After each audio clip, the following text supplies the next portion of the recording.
Hello out there, internet world of wackiness.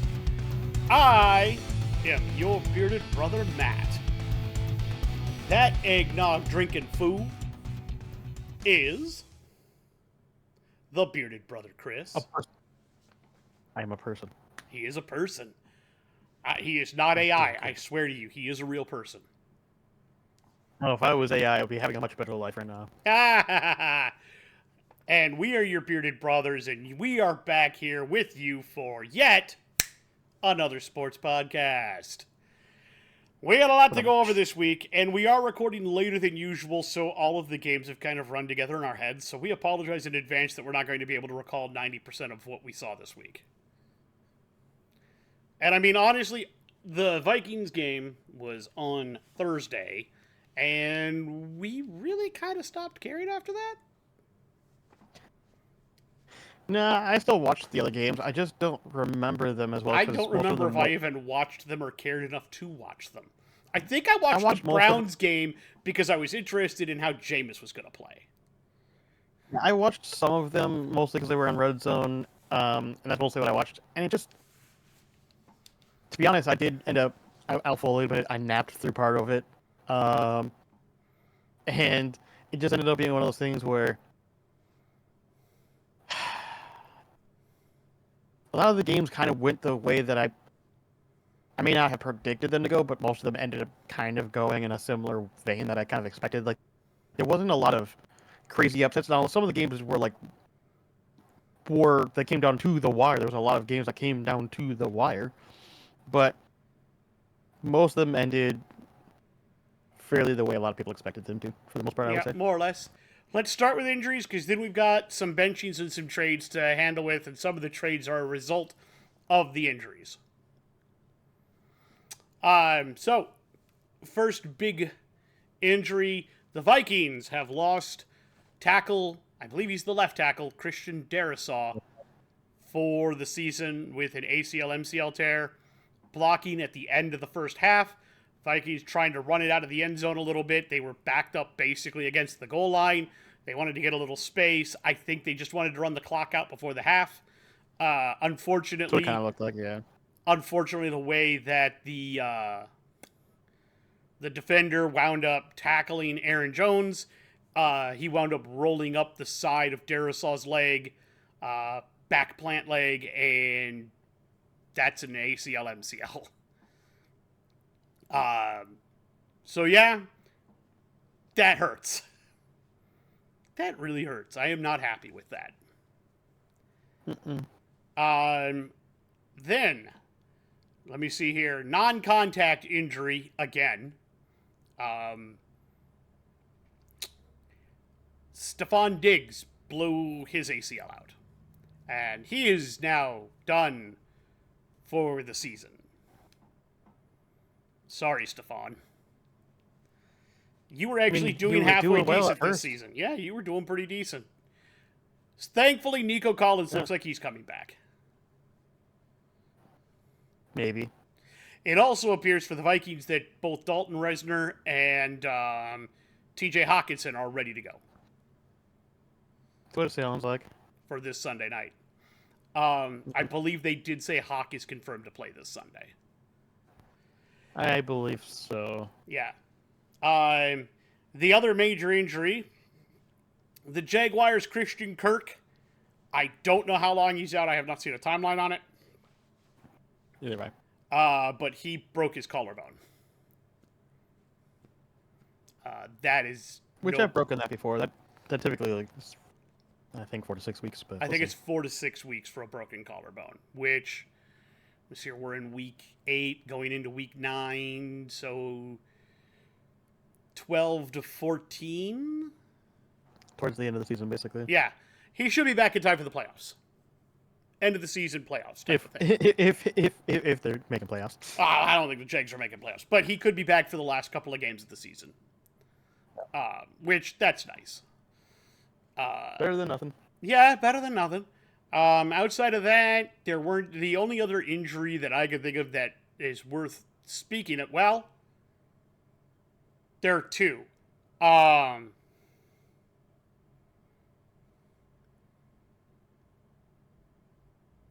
cannot remember his name, but there's a guy on the Browns, one of their linebackers, got carted off the field with a neck injury. I do remember that. Yes, I forget his name now, but I do know. I believe it is Jeremiah Owusu-Kamara.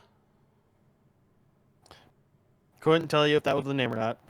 But I believe he got carted off with an injury. And then Drake May got a concussion on what I consider to be kind of a Bush League hit. The other reason I say it is because he was already going into his slide, and the dude came over the top of it and bonked him on the helmet. And I think that was a totally avoidable hit. Yeah, it was illegal, unintentional, technically, quote unquote. I think what I get mad at is that if you look at it, it definitely looks like it's a bad hit, and there was no flag. Well, that's what I'm saying. Like it's hard in that moment. So like there are some flags where you look at them and you go, man, how the fuck did they miss that? There's no way they should have fucking missed that. There's absolutely no fucking way they should have absolutely missed that when they're standing directly. We'll get into that. Anyways, there are just some flags you look at and you go, there's just no way that they should miss those. And then there are some flags that are just so bang bang. Like in that instance, we see a lot of plays like that are just completely fine and that they're not a big deal. So it's hard necessarily to blame the refs on that particular one, but I do understand what you're saying. Even in replay for me, I personally look at it and go, I'm kind of in a 50-50 where, like, okay, maybe you could argue that he could have tried to avoid it a little bit better, not actually hit him, but at the same time, hard to really say in some circumstances when there's momentum already going in certain directions. Sometimes certain things can be a little harder to maneuver around. Yep. I kind of sometimes like to give the benefit of the doubt to the players. But I do understand what you're saying, where, like, okay, there was still clear contact. There probably should have been a flag for the contact. And this is something that I think needs to be brought up. Protect the quarterback. Kind of that whole idea, right? Yeah, but I think it also needs to be brought up, because we're going to talk about another egregious one here in a little bit, that I think needs to be brought up in their meetings is, right now, replay assist cannot be used except in the final 2 minutes. Unless the coach calls for it. I feel like replay assist, there are certain other times when because the only other times that it can be used are when they call a penalty, the replay officials, they could not, in the game that we're speaking of, they could not call that penalty or tell the coach or tell the officials down. Can't tell the coach to throw the flag, but they can discuss it if a coach, or basically if a ref throws a flag, they can discuss it with the refs. But if the refs don't throw the flag, the guys on the side can't tell them to throw a flag. Exactly. Which I think in the final 2 minutes they should be allowed to go beep A. But all the challenges are supposed to come from the booth in the final 2 minutes. Now, while I agree, like at first when I was thinking about it, I was like, this just makes sense. The final 2 minutes of both of the halves, the eyes in the sky should be able to call those. But the problem that I have with it is that I would argue that it should be only on egregious plays, like the obvious examples, right? Like only the ones that, You're obviously not looking for them to call holding all the time in the final 2 minutes. But that's what I was about to say, is that there has to be a way to word it into the rule that's not like they're going after holdings, they're going after like the high value plays, like the face masks, the defensive, the penalties, like the pass interference calls, the like down the field holding calls potentially, because those could be pass interference or whatever you want to call them. Yeah, or defensive or offensive holding much down the somebody field. hits a QB late or something like that.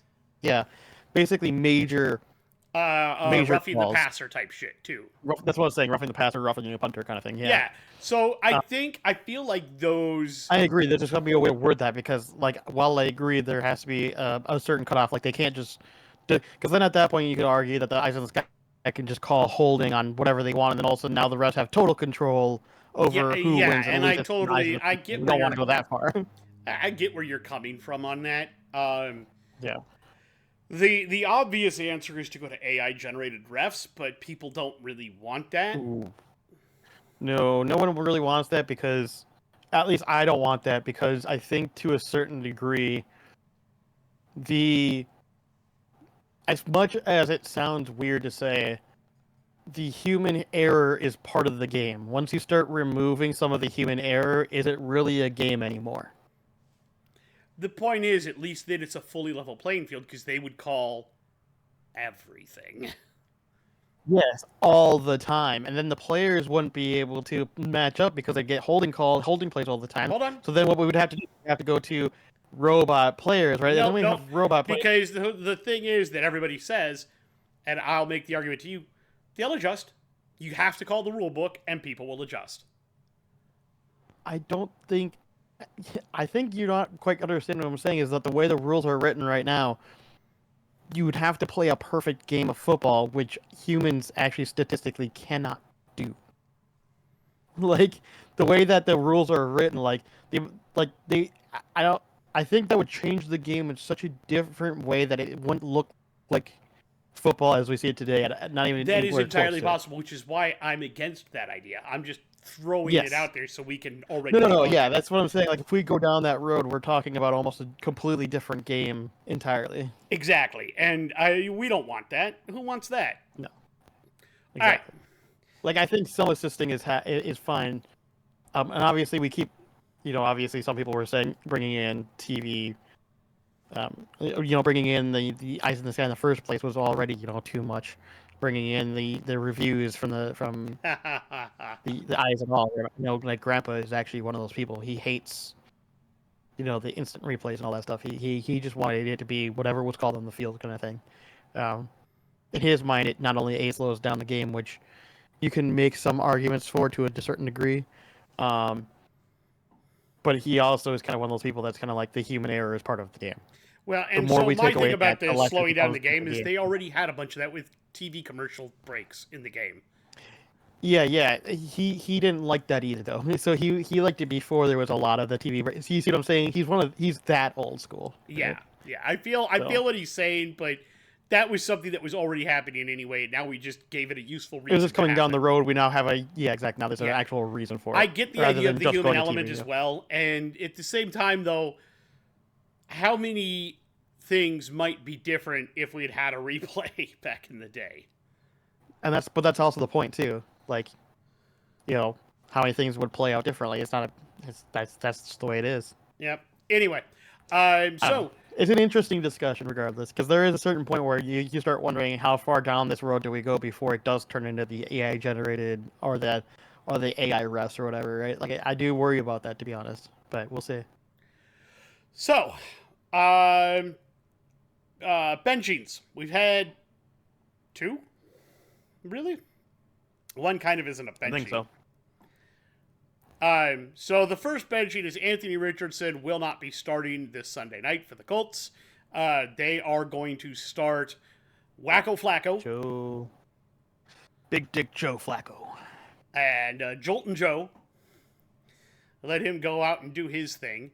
Because apparently he gives them a better chance to win right now. And if that isn't saying, well, we fucked this guy up, I don't know what else is. Well, so this is the one thing is where it's funny is I don't think they've necessarily fucked him up. I think they're just realizing by watching him play is that he played 1 year of college football. We were high as fuck if we thought that he was going to be that ready that quick, even with being under fire. Maybe we need to slow his progression a little bit more and give him a little bit more time to learn everything. I think the problem is because there are just some guys who can't learn that quickly. He either runs incredibly well, throws a perfect 60-yard bomb, or looks like he's never played football before in his life. Exactly. But that's the thing is, remember, he's only had 1 year of even college football. Then you're throwing him into a pro system. Like, you're asking him to learn a lot very quickly. Yeah. I think, honestly, maybe slowing his progression might be the idea, and it might actually be worth it for him to just kind of slow down a little bit and then try to actually really learn everything. I kind of said that anyway. You said that originally, too, yeah. But they're finally doing it. I don't think they've ruined him. I think he needs a year or two on the bench just learning. Yeah. I don't think they've ruined him. I think they've just realized what you and I said at the beginning, which is they shouldn't be starting him. Yeah, he looks stellar in preseason. It's preseason. We all know that Bryce that's Young not looked real stellar season. in preseason. Exactly. We all know that's not real. Speaking You have to of, be careful on that. speaking of, Bryce Young will be starting for the Panthers this coming week. They are going to hold Andy Dalton out at least one more week because he has a sprained thumb still potentially on his throwing hand. He says he's fine to go. Coach doesn't 100% trust him because football players are known liars and they want to play. Which is fair. This is fair. So I'm not going to tell you if it hurts or not. I'm going to keep it in. Coach is like, I'm going to give now, you... to be fair, Andy Dalton being a veteran, you would hope that he is smart enough to know when he's actually feeling good or not. At the same time, even if he does feel like it's good to go, it still might be wise to still give it an extra week just to make sure. 100%. So, it's not like you're in the race for the playoffs. As someone who's himself aging and 32 years old almost. And somebody who, when he wakes up God, I'm learning that very quickly. At 44 years old in the morning when I wake up and everything goes... Crackle, crackle, pop, crackle, pop. I get that with my knees. I hate it. Oh, God, my knees are horrible now. Mm-hmm. Absolutely trashed. Yep. But anyway, that's our point about that. They have been benched. The trade that I think is the biggest trade that I can think of right now is the Vikings have acquired offensive tackle Cam... I can't remember his last name. Is it Jackson? I want to say it's Jackson. Jordan. Is it Cam Jackson? Johnson. From the Jaguars for, I believe it's a conditional 4th, and they got a conditional 7th back. Or is it a conditional 5th? I thought it was a conditional 5th and 6th. No, it's a conditional 5th and a conditional, 6th or 7th that we got back. Cam Robinson. Robinson.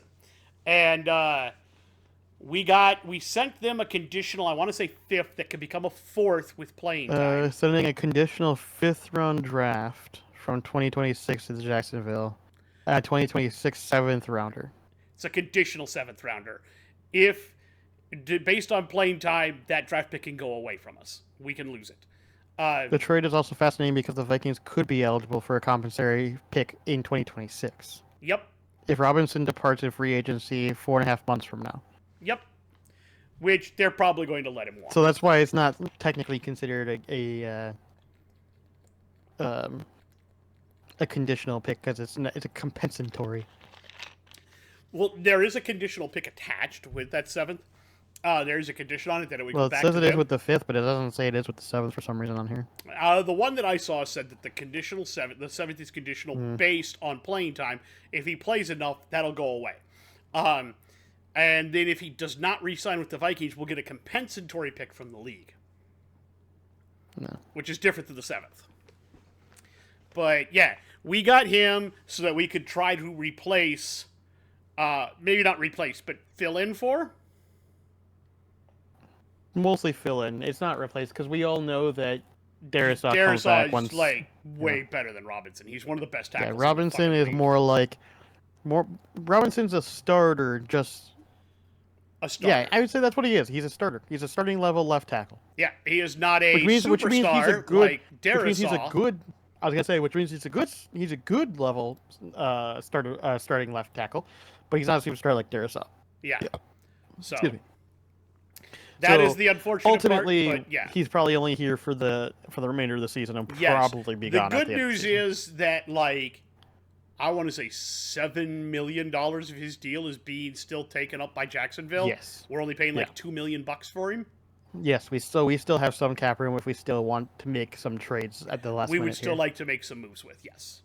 I can't think of any like there is a plan for, depending on... Actually, from everything I've heard, we actually have plans on depending on if we win on Sunday or if we lose on Sunday. Also, Deontay Johnson has been traded away from the Panthers. Yes, he goes to the Ravens. Welcome back to the AFC North. I'm sure the Steelers are pissed. Probably. The Ravens are actually looking decent, and they can actually probably use him to do something. Yeah, I'm sure he's happy as crap. Entering Okay, he's that on a wide winning receiver football room, team.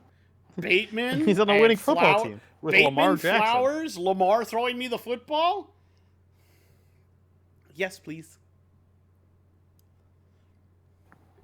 Exactly. Yeah, I can't think of Like any other even ones. if he's not catching the balls all the time, like he's fast enough where like you could argue he could do kickoffs or punts or something, maybe even too. I will also say that I love you, Xavier Leggett. That was hilarious. He did an interview where they were talking to him about some like he's like vegetarian foods and stuff that he likes. He said, "Oh man, I don't really do vegetables all that much. I just now start getting into asparagus, not asparagus, asparagus, Asparagus. asparagus." And he does like I like string beans and green pea, green peas, Green pies. gray Green peas. pies. I fucking love that deep South Louisiana accent he's got. It's fucking the most country hick shit sounding thing ever. And somehow it makes everything he says fucking amazing. And I love it. I could just sit and listen to interviews with that guy all day I have long. to wonder if he's like does it on purpose, like just knows that he's memeing at this point. But maybe he doesn't yet know it, and it's only gonna get funnier from here once he starts learning that he's totally Memeable. gonna become a meme. He's gonna become Yeah. a meme. It's gonna be amazing. And I am here for it. Like, I want to watch a sit down interview with him Oh my god, can and you the guy can you from imagine? fucking Buffalo. I was gonna say, can you imagine? Is he deep Southern enough where you might actually have to try to explain what a meme is to him? That would be fucking hilarious. There would He's be young nothing enough that I funnier don't. than that. He's young enough That's that I true. don't think He's so. young enough, but it would still be funny as shit. All right, before we move on, let's do our Hoffer Hog. You ready? Oh, you want to do that to start? Okay. Yeah, I just want to get it out of the way. Oh boy. Okay. Make me look like a dumbass. Here we go. All righty. Here is your Hall of Fame player to compare to. Then I'll do the first two, and you can tell me if either one deserves it, and then we'll go one by one from there, okay? Mm-hmm. We are doing running backs. We're doing running backs. So, This is gonna be really hard, I think, because there's gonna be a lot of numbers here. I tried to distill it somewhat down. Fair enough. So I was gonna say, are we doing receiving catches and yards and everything as well, or is it just I'm roughing? only doing, like, I'll tell you how many targets they had versus how many receptions, yards, and touchdowns. I'm not doing yards per carry and fucking yards per reception. None of that shit. Yards after catch, yak. No, we're not worrying about any of that. No, you I should do that. distilled If it you down do to what wide I think are receivers, you'll have to do the yak. important numbers. Yeah, I So, was gonna say, if you do wide receivers, you'll have to do yak, because that is an important number. Ooh, we'll see.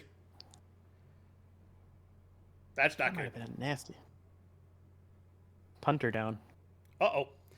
All right. Your Hall of Seems Famer. like he took a mean shot. Sorry. Your Hall of Famer played 11 years. In those 11 years, he played in 148 games.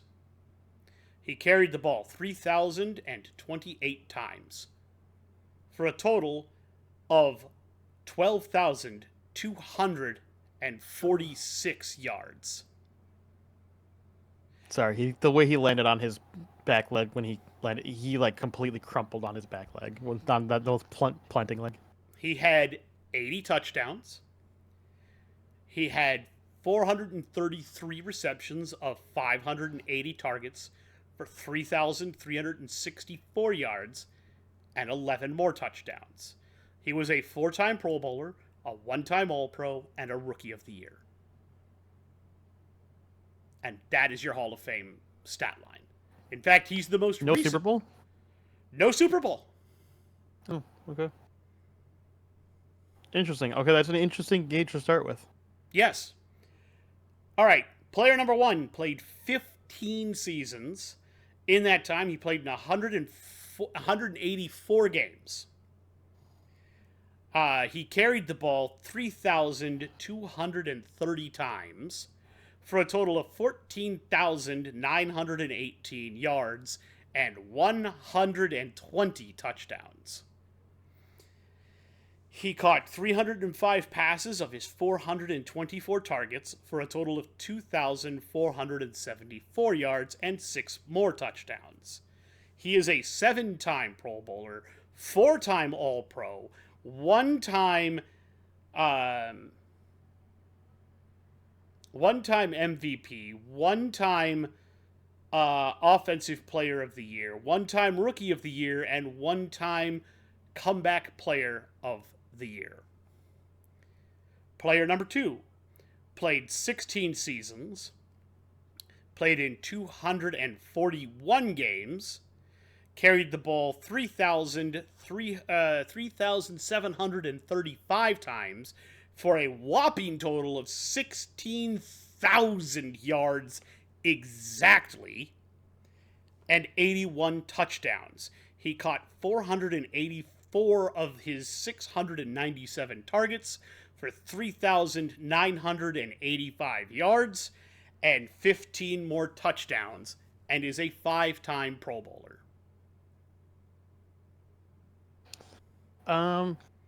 I would say the first one is definitely making the Hall of Fame from the sound of it, in my opinion. The second one is missing some of the accolades, but stat-wise looks really good. So I would say there's a pretty good chance that that one would also probably make the Hall of Fame as well. Your next one played in the league for 12 seasons. In that time, he played in 170 games. He carried the ball 2,457 times for 11,102 yards and 73 touchdowns. He caught 518 of his 666 targets for 3,898 yards and 16 more touchdowns. He is a 6-time Pro Bowler, a 2-time All-Pro, and a 2-time Super Bowl champion. I was gonna say, up until the accolades, the stats were a little lacking there, but then now he's got the accolades, where even though some of the stats are a little less than I would like, so it's now we're on the reverse trend of the other two. Got a little bit more of the accolades, got a little less of the stats. I feel like stats are a little bit more important than accolades, in my opinion. So he might make it in, but it would be like a fringe. Like, it wouldn't be a first ballot. It would be like towards the end. It would be, you know what I'm saying? Like, Yeah. Gotcha. Yeah. Your next player played 11 seasons. In that time, he got into 165 games, carried the ball 1,991 times for a total of 8,189 yards and 56 touchdowns. He only caught, now, I only have how many balls he caught because I will tell you this is an older player, and up until the end of his career, they did not track targets, only receptions. Yeah, that's fine.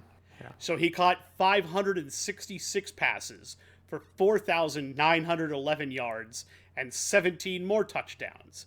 He is a 4-time Pro Bowler, 1-time All-Pro, 3-time Super Bowl champion, and 1-time Offensive Player of the Year.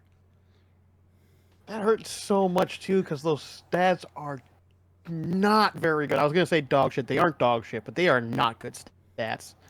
It helps to know that it's older, though, so they only were playing, like, 14 games a season. No, I know. Still, though, like, especially 8,000, like under 10K yards is rough. Yeah, I understand. Like, I really want to put him there, but, like, oh, man. Again, this is one of those things where I think era does matter, and unfortunately, not knowing the exact era, even if you told me, might not be able to change it enough. But like, it is one of those things. Not living in that area, watching the players. Sometimes that's where the distinction makes it a little harder to really tell. Mm-hmm. Based on stats alone, I would say no. Even though the accolades are good, I just, without seeing that player play against some of those players and knowing how everything would have looked. It's hard to say, but I can't. I got you. Your next player played 12 years. In that time, he played in 149 games. He carried the ball 2,453 times for 10,413 yards and 85 touchdowns. He caught 287 of his 391 passes for 2,214 yards and another 9 touchdowns. He is a 5-time Pro Bowler, a 1-time All-Pro, and a Super Bowl champion. Based on the way that I've been grading people, he would be maybe right on the fringe, but I feel like he's too close to the fringe for me. I'm probably going to say no, but just barely. Your last player played 10 seasons, got into 150 games, carried the ball 2,618 times for a total of 11,241 yards and 82 touchdowns. He caught 244 of his 355 passes for 1,913 yards and another 7 touchdowns. He is a 4-time Pro Bowler and a Super Bowl champion.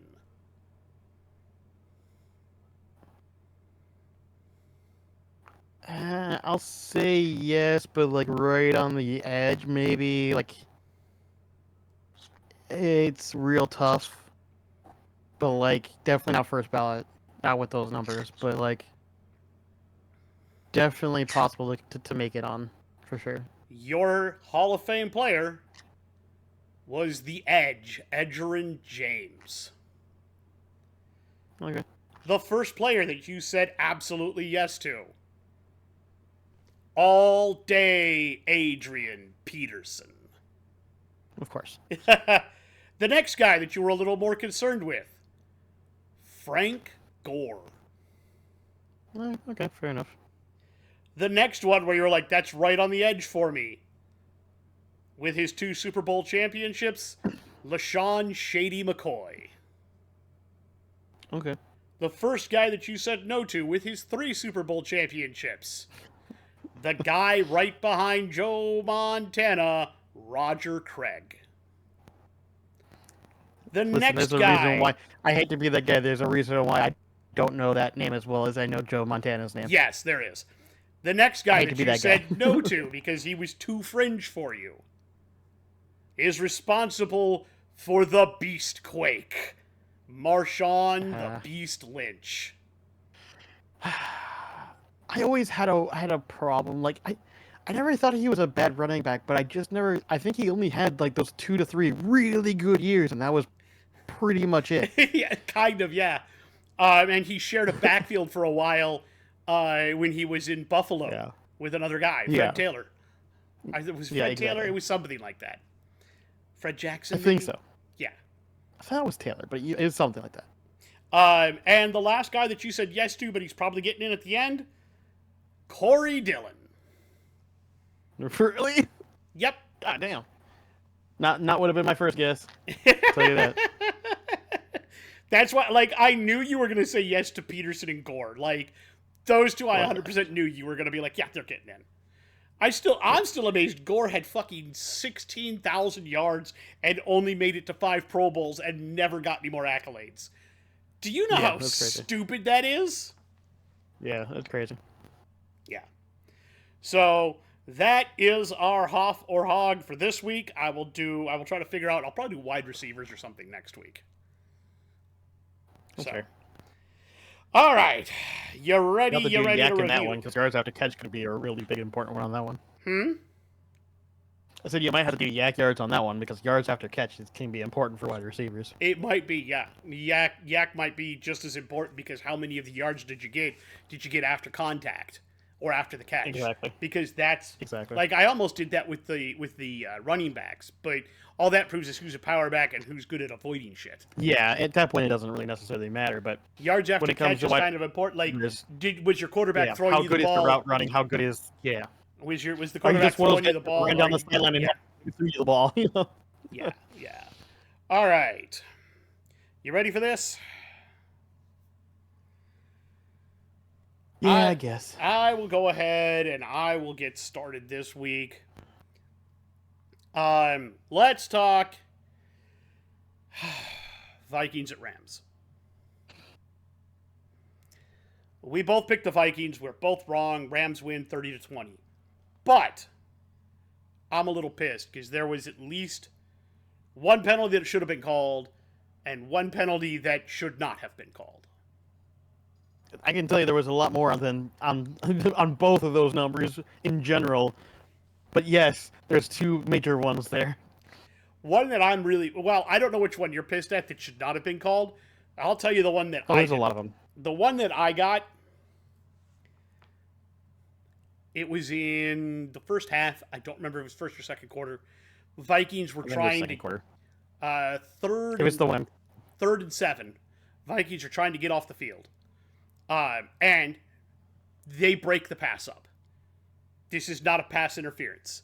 They called defensive holding on the top of a route, and you could see the shirt stretch. But by the time you can see the defensive holding, the play is basically over, and there's no way the guy is going to get back to the play anyway. The ball's already well sailed way over his head already. Yeah. Not over his head, because it was a short pass.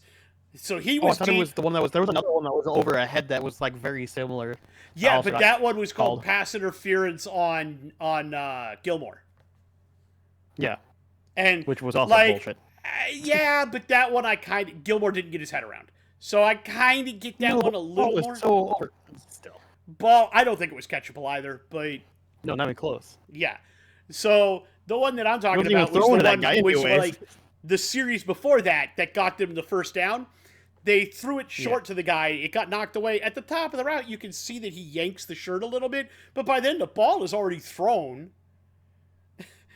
And it's not even anywhere near the guy. Why did you even, that's a penalty that you let go. It's dumb. Yes, you can call it a penalty, but it's stupid, you let it go. End of the game. Vikings are backed up against their own end zone. Again, seems to be a theme. Friggin' Darnold is looking to throw. And right in front of the back judge. They get the guy sacking him gets his hand all the way inside this part of his helmet right here and yanks him down. Darnold does this. No flag. Right in front of the guy. Now, the player thought he was going to get the call. Yeah. You can see so the judge said, like he's like, oh, the back judge said the way that he was coming across, I couldn't see it. There was another couple of guys in front of the front judge, so he couldn't see it. Apparently, nobody could see this guy yank Sam Darnold's head around like it's on a fucking swivel stick.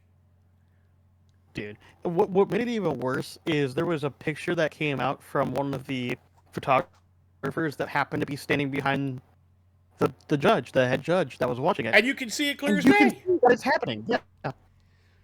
Even if you don't notice that his hands are on the face mask, just the way that his head is getting pulled down, you can tell in the picture, like, oh yeah, that he's clearly getting pulled by his fucking helmet. So dumb. It's very obvious. So dumb. So dumb. By the way, I found out this is apparently the same crew that fucked up the week prior on a Saints game or on another, like, it was like a pass interference call. It was like blatant as fuck too. So apparently this chief, that crew in particular has fucked up games already. Now, you can also say that what were you going to do? You had to go 98 yards in like a minute and 40 or something. And then you had to score the touchdown. You had to score a touchdown and get a 2-point conversion to tie. That's the problem. You don't know, though. You don't know. And we do have Justin Jefferson, which we've seen him go 98 yards on us. And we've seen him go 98. We saw Justin Jefferson earlier this season go over 90 yards on a single fucking play. On a single play, yeah. That was also back indoor end zone. Like, you know. Yeah. So, you never know what could happen. Just saying. Yeah.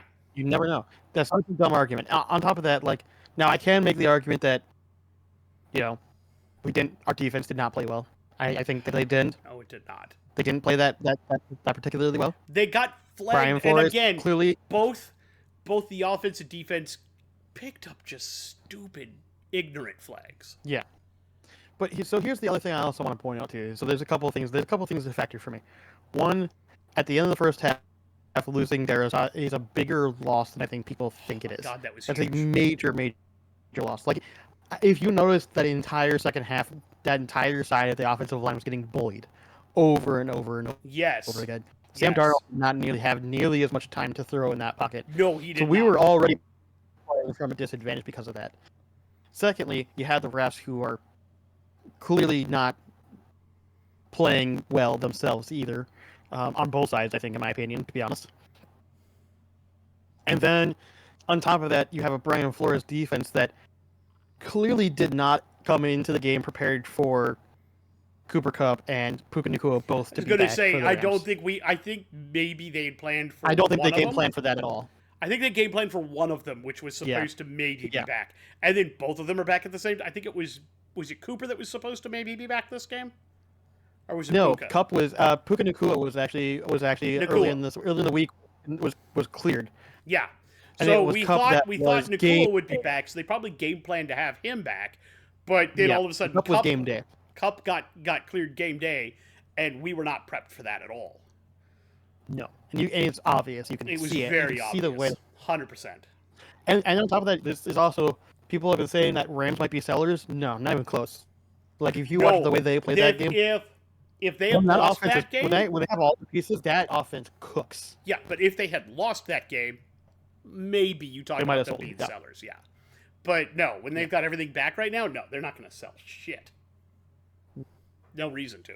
Especially not how bad the NFC West is looking this season. Even though we did lose against the Rams, I am not holding it against us because it was in my opinion, a almost fully tilted, ready to go offense, like as best as they could perform against our defense, who was obviously not prepared for that full powered defense, and frankly, our offense playing slightly worse from the get go, and then on top of the fact that Darisaw went down halfway through the game. I mean, yep. All right, but the let's entire talk. game from finish was basically disadvantages. Let's talk stats then. Sam Darnold, 18 of 25, 240 yards, 2 touchdowns, sacked 3 times for 28 yards. One of them should not have happened, but we already discussed that. Yes. Aaron Jones, 19 carries, 58 yards. You can definitely see the drop after the first half. Sam Darnold, 3 carries, 6 yards. Oh, man. Yeah. Justin Jefferson, 9 targets, 8 catches, 115 yards. Aaron Jones, 2 finally catches. broke the 100 yards that he's been asking for. Woo! Aaron Jones, 2 catches, 37 yards. Josh Oliver, 2 catches, 30 yards and a touchdown. Jordan Addison, 2 catches, 22 yards. Naylor, 2 catches, 16 yards. Trent Sherfield Sr., 1 catch for 10 yards and a touchdown. Johnny Munt, 1 catch for 10 yards. Defensively, Ivan Pace Jr. had 13 total tackles. 7 of them were solo. We did not record a fucking sack all game. Part of that, like, you can definitely tell that Cashman was not in the game. And without him, there were a bunch of things that just didn't work right. Byron Murphy Jr. did get a pick. Brandon Powell had a punt return for 6 yards. Will Reichard went 2 for 2 with a long of 35, and we were going to let him attempt like a 60-plus yarder if we could have gotten in range. And knowing Reichard, he'd have hit that bastard. All right, Rams. Matt Stafford, 25 of 34, 279 yards, 4 touchdowns, and a pick. Kyron Williams, 23 carries, 97 yards. Blake Corum went 4 for 9. Nacua, 2 for 5. Stafford, 3 for -4. Nacua, 9 targets, 7 catches, 106 yards. Cooper Kupp, 5 catches, 51 yards, and a touchdown. Demarcus Robinson, 2 catches, 35 yards, 2 touchdowns. Kyron Williams, 5 catches, 19 yards, and a touchdown. Hunter Long, a catch for 18. Tutu Atwell, a catch for 18. Colby Parkinson, 2 for 17. Cora, 1 for 9. Tyler Johnson, 1 for 6. Defensively, Kobe Turner, 6 total tackles. 3 of them were solo. Michael Hucht got a half sack. Jared Verse had a sack and a half. And Byron Young had a sack. I believe Young was the one at the end who got his hand in the face mask. Xavier Smith had 1 punt return for 4 yards. Cardi 4 for 4 on extra points.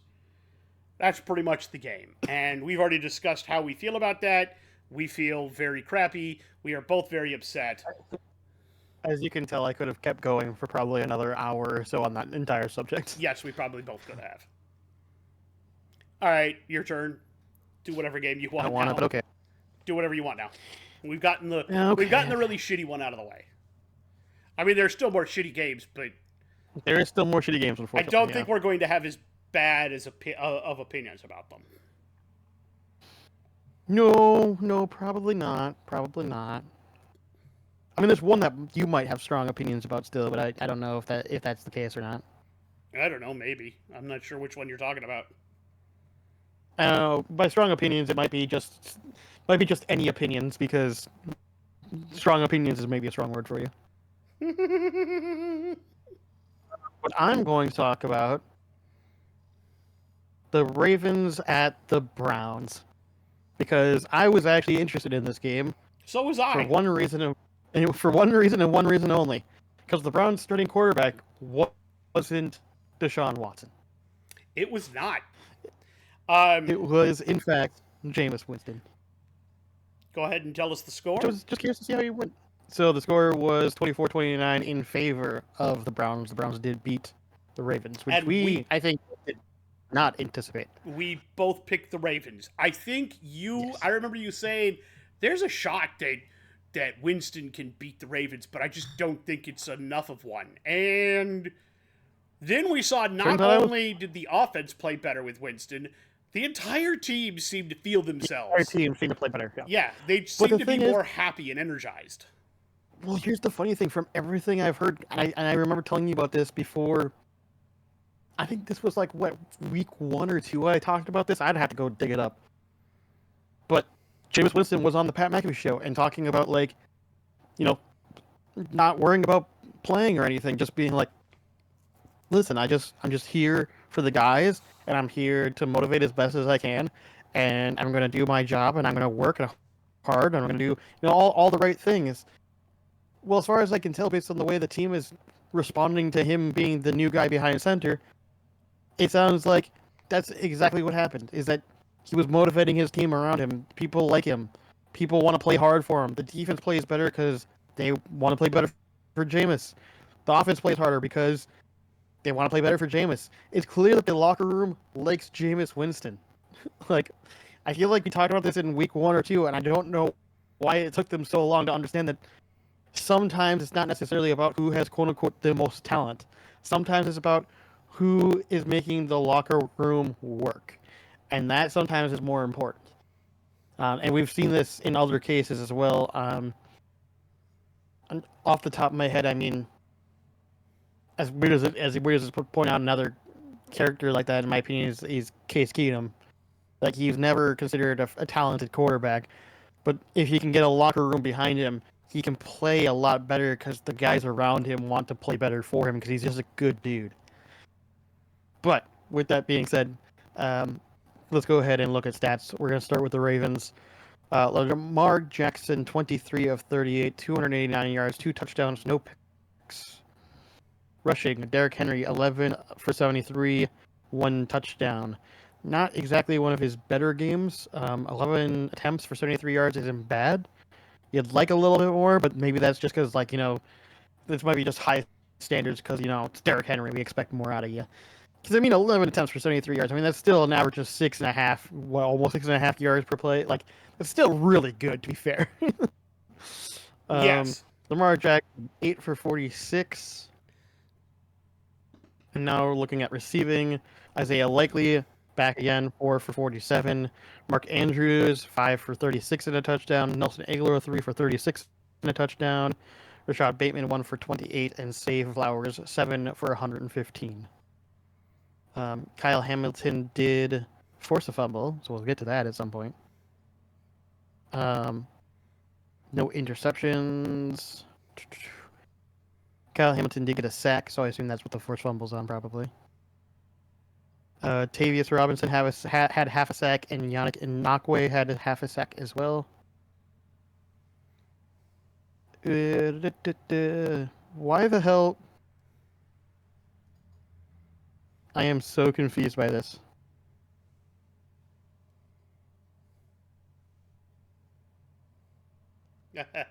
Okay. That's just gotta be a mistake. It's possible. I think they just fucked up. Yeah, the app, I think they just fucked up on. It's fine. Just looking at this, the way they put this didn't look right. Anyway, Justin Tucker, 1 for 2 on field goals for a long of 49 and 3 for 3 on extra points.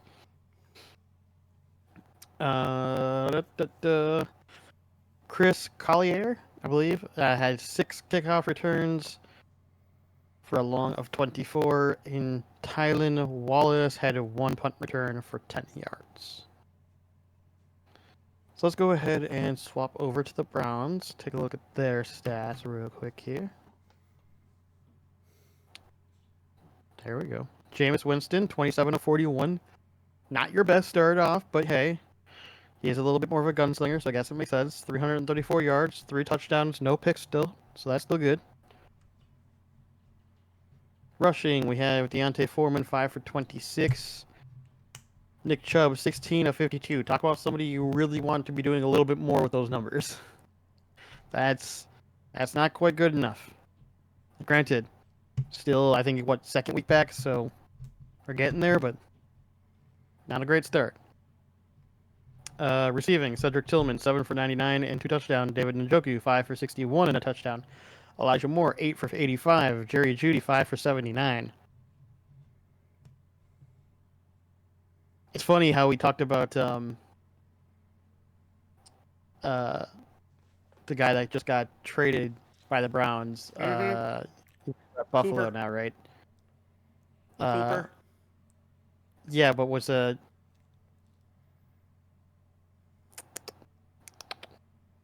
Amari Cooper. There we go. I was said trying Cooper to remember like 6 times. I know. I was trying to remember his first name. Oh, well, you should have just said that, and I would have told you Amari. As sad as it as sad as it sounds, I was trying to tell you first name, but I couldn't remember First name. Yes. Listen. I'm good at speaking sometimes, not all the times. My point being is I was going to say is it's interesting how we were talking about how he quote unquote got saved by going to the Bills, which to be fair I think is a good landing spot. But it's interesting looking at how many people got past the ball now that Jameis Winston's there. It's one of those things where you look at it and go, If he had stayed, I think he would have. If he would have stayed, how would that have looked? Yeah. Yeah. It's an interesting thought. Yep. But too little, too late, unfortunately. Exactly. Jameis Winston did fumble and lose the ball. That was that one play that we talked about. No interceptions for Cleveland. Jeremiah Owusu Koramoah. Koramora? Yeah. He had a sack. And he got injured and had to leave. Yeah. That's the guy with the neck He did injury. have a sack. And then Agbo Okon. Don't worry about it. God, I feel so bad, dude. I should learn to say these names, but I just can't. He had a sack, and Zadarius Smith also had a sack. I like how you're just like, dude, don't even try. Don't even worry about it. Don't even try. Justin Hopkins with 3 for 3 on field goals with a long of 48 and 2 for 2 on extra points. Pierre Strong had 3 kickoff returns for a long of 23, and Jalen Darden had 3 punt returns for a long of 17. So overall, the Browns just played better football. Now, whether that's going to sustain, we'll see. But if nothing else, that's a great win against a division rival. Oh, absolutely. 110%. All right. I think I want to talk about the continued downfall of the New York Jets. So we're going to talk about the Jets at the Patriots. Patriots 25, Jets 22. You picked the Jets, I picked the Patriots. They didn't win for the reason I thought they'd win, by the way. No, they didn't. They really didn't. I thought it would be Drake May. I really did. I thought it'd be Drake May just showing up, because he's been looking great, and then he got injured very early.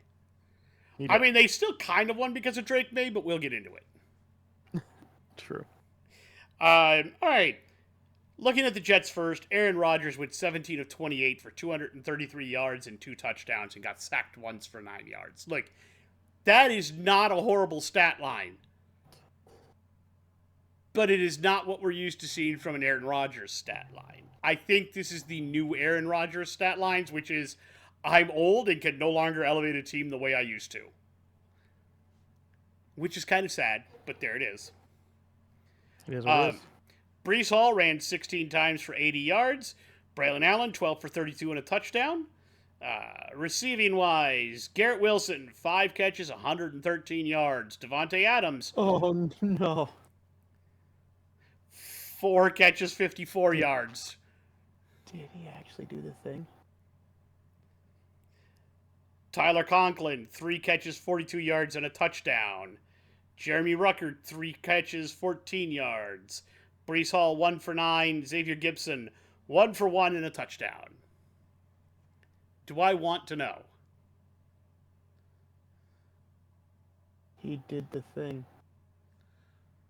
That's very descriptive. Oh,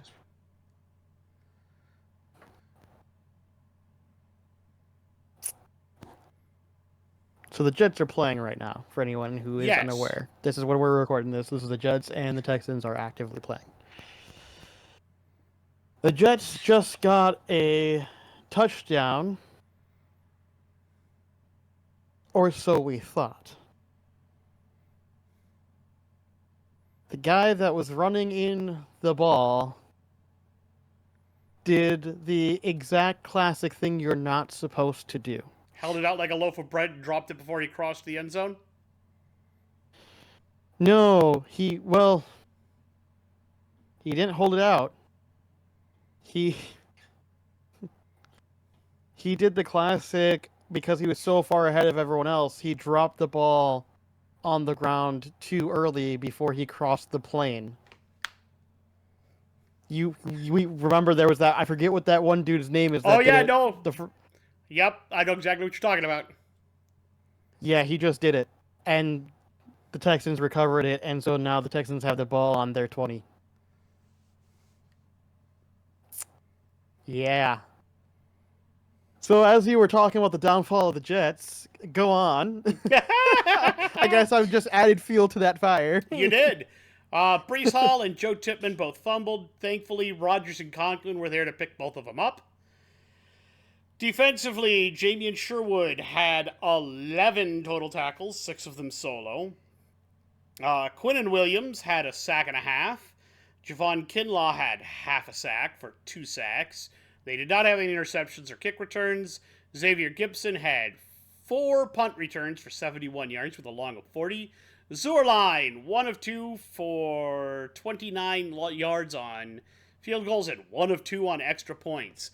And they have placed him on IR with a knee injury. And are bringing in new kickers to replace him. Because he has been dog shit this year. On to New England. Before he left, Drake May went 3 of 6 for 23 yards and was sacked once. He was replaced by Jacoby Brissett, who went 15 of 24 for 132 and was sacked once for 11 yards. In terms of rushing, Ramondre Stevenson carried 20 times for 48 yards and 2 touchdowns. Drake May carried 3 times for 46 yards and a touchdown. That is why I said the Patriots actually, if they'd kept Drake May in, he'd have probably led them in rushing. Probably. He's an athletic white dude. He is a very athletic white dude. Jacoby Brissett with 3 carries for 11 yards. Antonio Gibson, 5 for 7. Receptions, Kayshon Boutte, 3 for 46. Hunter Henry, 5 for 45. And he probably would have had more if Drake May had stayed in, because apparently Drake May has a pretty good rapport with Henry. And he often looks to him as his safety valve to get out of trouble. Yep. Tyquan Thornton, 2 for 20. Ramondre Stevenson, 3 for 17. Austin Hooper, 3 for 15. Demario Douglas, 2 for 12. Both Bourne and Osborne had targets, but they didn't catch any of them. Jacoby Brissett and Antonio Gibson both fumbled, but also both recovered. Defensively, Christian Ellis had 9 total tackles. 3 of them were solo, 1 sack. It's the only sack they had. They did not have any interceptions. Javon Baker had 1 punt return for 17 yards. Or no, that's a kick return. Marcus Jones had 3 punt returns for a total of 73 yards with a long of 62. Joey Sly hit his only field goal of 23 yards and hit both his extra points. Yeah, New England just outplayed the Jets. Offensively, they were able to keep pace. I think they'd have done better with Drake May still in the game, but Brissett was able to come in relief, and they kept great pace with the Jets. Defensively, the Jets couldn't find an answer for them, especially at first with May, because they were just letting May gash them for yards like he was fucking Cam Newton. For real, dude. I was gonna say the little bit that I did get to watch of that, it was fun watching Drake May. Yes. Like nothing else. That's it was fun the watching thing. him while I Like, got even to see though it. the Jets are kind of a shit team this year, y'all got a real one in Drake May. I'm going to enjoy watching that boy play football. Yeah. That was fun, if nothing else. But yeah, the Jets they got outplayed in almost every facet of the game. They got outplayed and outcoached, which is sad to say. Which is weird to say. When Gerard Mayo is your head coach. But maybe Gerard Mayo is not a bad head coach. I'm not sure yet. He's a rookie. I haven't decided.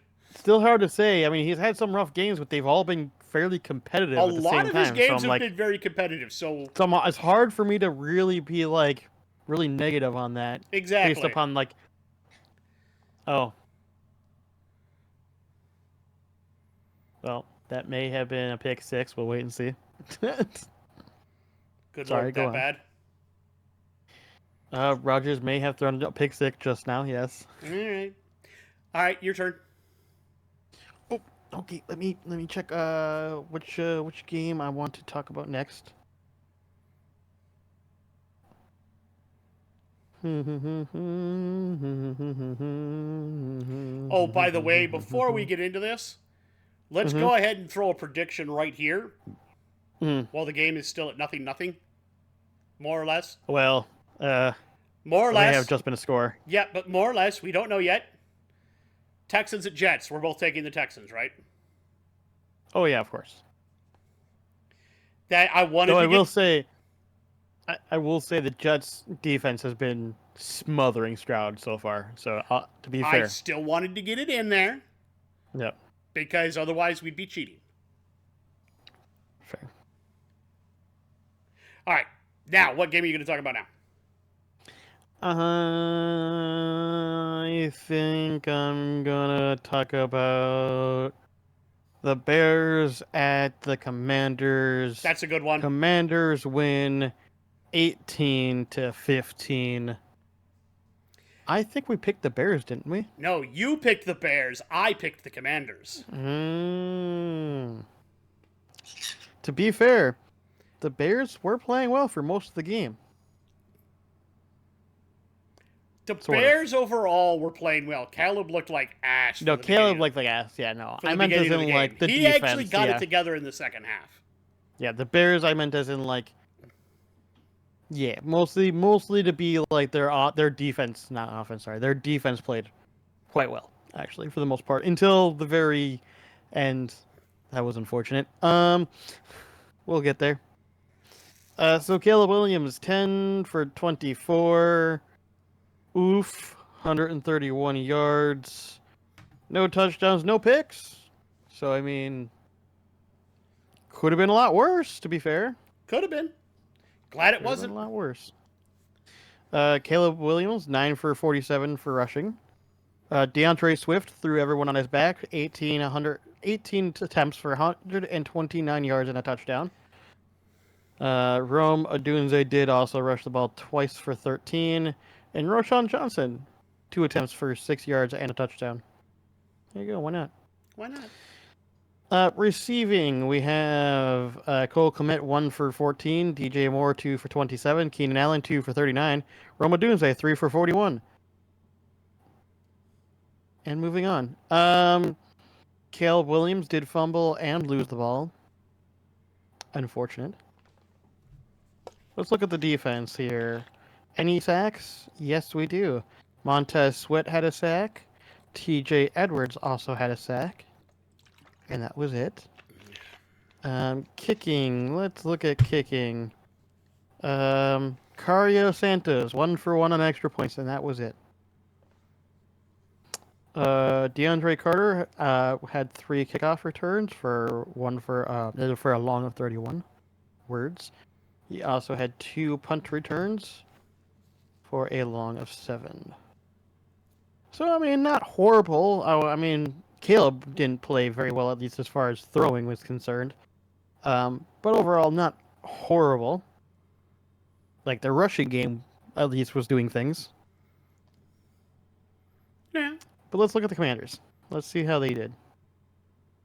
If I can make it go over. There we go. Jane Daniels, 21 of 38. I would say that looks a lot better already.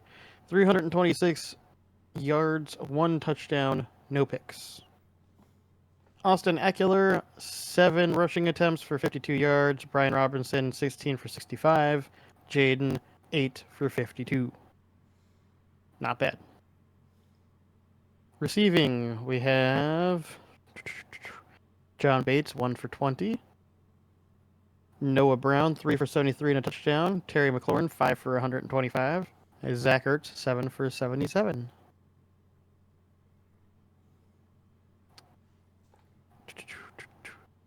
Alamade Zaccheaus did fumble the ball but didn't lose it. Daron Payne had a sack. Jalen Holmes had a sack. Jazon Newton had a sack. For 3 sacks total in the night. Nice. Austin Siebert was 4 for 5 on field goals for a long of 47. Kickoff returns, we have to do 1 from Austin Eckler for 24 and 1 from Jeremy McNichols for 23. Alamade Zaccheaus had 2 punt returns for a long of 21. And actually, to be honest, even though Washington ultimately had to win on a Hail Mary pass at the very end of the game, by the way, that got technically tipped into the hands of the receiver in the backfield. I believe the guy who had been jaw-jacking with the fans Yes. until the ball was in the air. Yes. Now, what I will say is despite the fact that they had to win that way, based upon the stats alone, it looks like they should have won anyways. Yes. Like, because they were leading, like, stat-wise, they're leading in almost everything. Like, it didn't make sense that they had to win in that fashion. So, unfortunately, it's weird that they had to win that way. I think, stat-wise, the Bears just didn't play very well. At least as far as, like, Caleb Williams is concerned, unfortunately. You know, the guy that you really need to play well if you're going to succeed. Yes. All right. You go. All right. I want to talk about a funny game. There was a couple of those, actually. Yeah, so I'm going to talk about Tennessee at Detroit. Okay, that was one of the ones I was thinking of, actually. That game to me was hilarious. At first, I was watching it because I was just like, "Oh, is the Titans going to try to actually make a run with the?" Nope, never mind. Never mind. Like for a second there, I was like, "There's no way they're going to keep up with this." But this is interesting that they're even trying. Oh, okay, there it goes. Yep. So let's talk about it. Final score 52-14, Detroit. We both picked Detroit. We're both right. Yes. Let's talk about the poor Tennessee Titans stats first. Mason Rudolph. Also, go ahead. Can you check? I'm just curious. Did the 14 points from the Titans come in the first quarter alone, and that was it, or did they earn 1 in the first quarter and 1 in the second quarter? Hold on. Because I could have sworn they did not score at all in the second half for sure. 7 in the first quarter, 7 in the second quarter. That was it. Did not score in the second half. Yeah, okay, that's what I thought. That's hilarious. Terrible. So, terrible. Mason Rudolph. Mason. 22 of 38, 266 yards, 1 touchdown, 2 interceptions, and a sack for 8 yards. Hell yeah. Tony Pollard, 20 carries, 94 yards. Julius Chestnut, related to Joey? I have no idea. 7 carries, 32 yards. Mason Rudolph, 4 carries, 29 yards, and a touchdown. Calvin Ridley, 1 carry, 3 yards.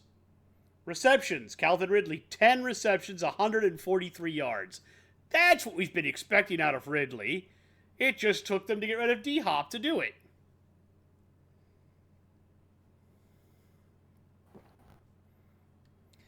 That's not good, though. Nick Westbrook-Ikane, 2 catches, 39 yards, and a touchdown.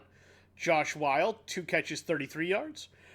Tony Pollard, 3 for 23. Chiga Konko, 2 for 14. Tyler Boyd, 3 for 14. Nick Vanett and Jaquan Jackson both had targets, neither caught them. Calvin Ridley fumbled and lost it. Chiga Konko fumbled and lost it. Jaquan Jackson fumbled and recovered it. Defensively, Jack Gibbons, 8 total tackles, 4 of them were solo. Jeffrey Simmons had a sack. Arden Key had 2 sacks. Roger McCreary had a sack for a total of 4 sacks. They did not have any interceptions. Jaquan Jackson had 1 kick return for 29 yards. He had 3 punt returns for 24 yards with a long of 11. Nick Folk kicked 0 field goals and made both extra points. Now let's talk about the Lions because this is hilarious. Oh, yeah. It was just a slaughtering. Jared Goff, 12 of 15 for 85 yards and 3 touchdowns. He didn't even break 100 yards passing. No. And then he had a total of... Yeah, they added that up wrong.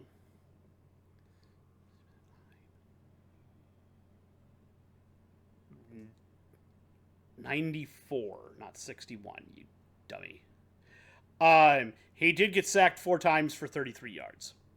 Hendon Hooker, 2 of 3 for 6 yards. David Montgomery, 1 of 1 for 3 yards and a touchdown. They didn't throw for 100 yards as a team. They threw for 94 yards and 4 touchdowns. Rushing, and here's why. Jahmyr Gibbs, 11 carries, 127 yards and a touchdown with a long of 70. David Montgomery, 9 for 33 and a touchdown. Craig Reynolds, 3 of 3 carries, 3 yards. Jared Goff, 1 carry, 1 yard. Receptions, Sam Laporta, 6 targets, 48 yards, and a touchdown. Khalif Raymond, 2 for 14 and a touchdown. Brock Wright, 1 for 8 and a touchdown. Amon-Ra St. Brown, 2 catches, 7 yards, 1 touchdown. Jahmyr Gibbs, 1 catch, 6 yards. Isaiah Williams, 2 for 6. David Montgomery, 1 for 5. This was hilarious. Jared Goff, 2 fumbles, 1 recovery. Kevin Zettler, recovery. Carlton Davis III, recovery. Isaiah Thomas, recovery. Defensively, Jack Campbell, 11 total tackles, 6 of them were solo. Alex Anzalone had a sack, and I believe he was the only one. Kirby Joseph had an interception. Trevor Nowaski had an interception. Khalil Dorsey had 1 kick return for 72 yards. Khalif Raymond had 5 punt returns for 190 yards and a touchdown off of a 90-yard punt return. Jake Bates kicked a field goal from 51 yards and was 7 for 7 on his extra points. Yeah, the Detroit Lions were just like, we're done biting kneecaps, we're taking heads. And they kicked the Tennessee Titans' head completely in. I have nothing more to say about that. These are facts. Your turn. All right, hold on. I gotta put Burb down. Burb's there. Hi, Burb. He's very unhappy when I try to put him down. Because he keeps crawling into my hands because he wants me to hold him like this. I don't know why, but sometimes he likes to be held very, like, not tight, but just like in a close, tight, warm proximity. I don't know. I don't know if it makes him feel comfortable. I don't get it. But if I don't do this, he gets mad and nips my fingers. So now I have to put him down, and he's going to get really mad at me, so give me... Hopefully he doesn't bite me. There we go. Nope. Nope. Alright, there we go. We're good. Okay. My fingers have been saved. He's running back to my hand, so he's not happy. No, Bird, I'm sorry. Something else is in my hands now. He's like, I don't care. I am here. Pretty much. Let's see here. What game do I want to talk about now?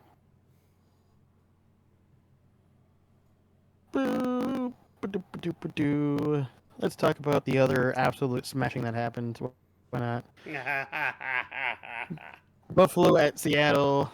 Bills win 31-10.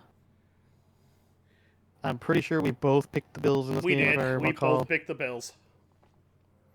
Let's look at the stats. Josh Allen, 24-34, 283 yards, 2 touchdowns, 1 pick. Rushing, James Cook had an absolute banger of a game. 17 attempts for 111 yards, 2 touchdowns.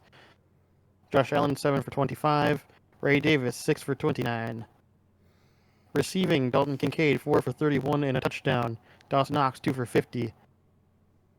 Keon Coleman, 5 for 70 and a touchdown. Khalil Shakir, 9 for 107. Josh Allen did fumble the ball, but did not lose it.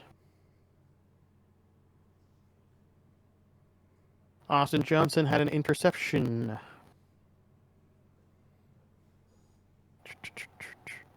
Any sacks? Javon Solomon had a sack. That was it. Only 1 sack on the night.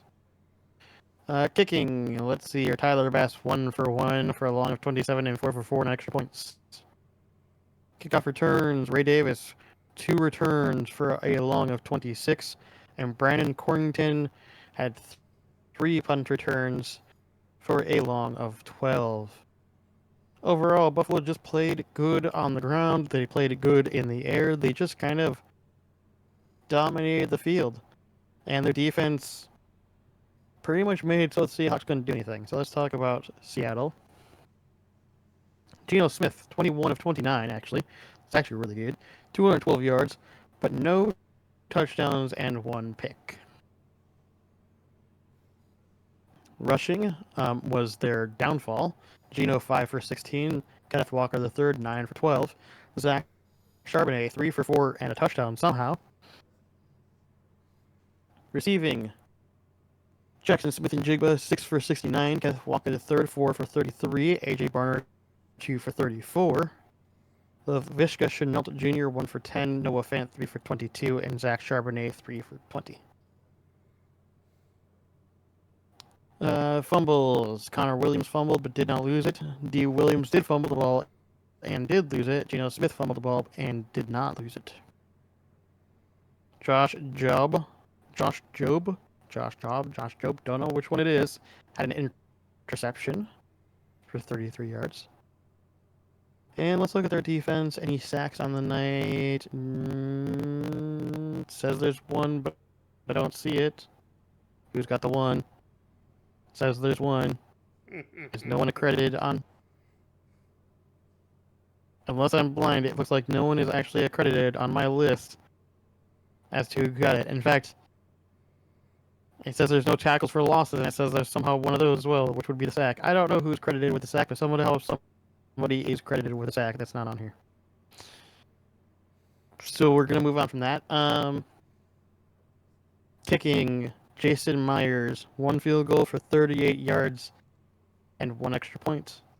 Kicking, kickoff returns, Laviska Shenault had 1 for 25 yards, and D. Williams had 2 punt returns for 0 yards.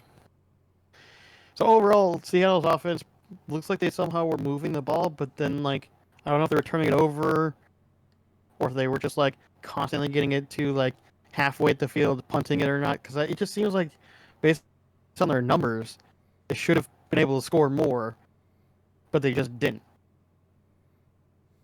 Kind of weird. Anyways, that's that game.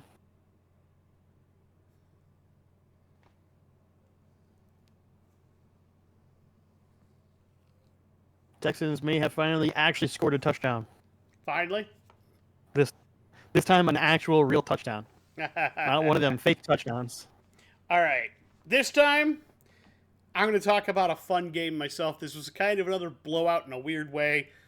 And I have some thoughts about something that happened in this game. So we're going to talk about the Saints at the Chargers. Okay. This was a very odd game. We both picked the Chargers to win. We were correct. They won 26-8. Now, you may be thinking, how did they get 8 points? Did they score a touchdown and go for 2 points? No. They kicked 2 field goals and got a safety. But it was one of the weirdest safeties I've ever seen in my entire life. There was a something happened. Mistimed snap on a punt. The ball got fumbled. The punter attempted to recover it, got hit by Taysom Hill, fumbled it out the back end of the end zone, which counts as a safety. So technically, Taysom Hill is counted as having gotten a safety for the Saints. Which is weird. That's the most Taysom Hill thing ever. So he just somehow scores point he shouldn't. Now, I also say, at some point in time in the game, one of the, I don't know if he was a linebacker or a defensive end, whatever he was, for the Saints,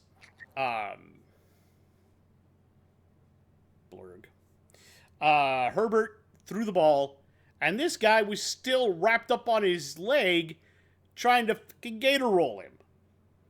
He's trying to roll him down to the ground and twist and turn, and considering he's already had a knee injury, Bradley Bozeman did not let that go on very long before diving on this guy and getting him off the quarterback. They both took penalties for unnecessary roughness, personal fouls, but you know what? I applaud Bradley Bozeman for that. Don't let somebody screw around with your quarterback like that. Stand up for him. Kick the crap out of that guy. Now, talking about stats. Spencer Rattler. 12 of 24. Huh? Spencer Rattler. 12 of 24, 156 yards.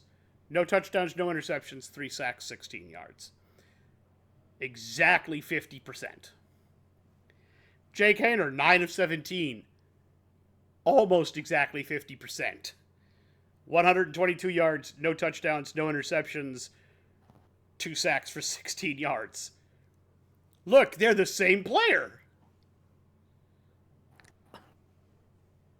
Kind of looks like it, don't it? Taysom Hill, 1 for 3 yards. Rushing, Alvin Kamara, 10 for 67.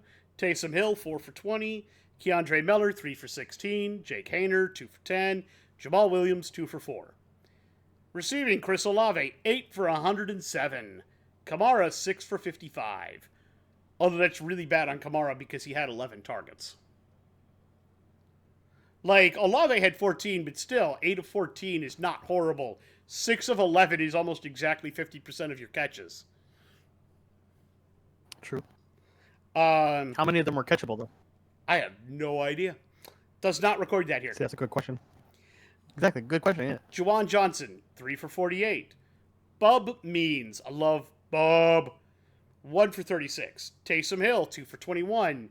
Mason Tipton, 2 for 14. And both Foster Moreau and Adam Prentice had targets but did not reel them in. Not even sure they were catchable balls, knowing who was throwing. Pete Werner, 9 total tackles, 7 solo. Kalen Sanders, Ugo Amadi, both had sacks.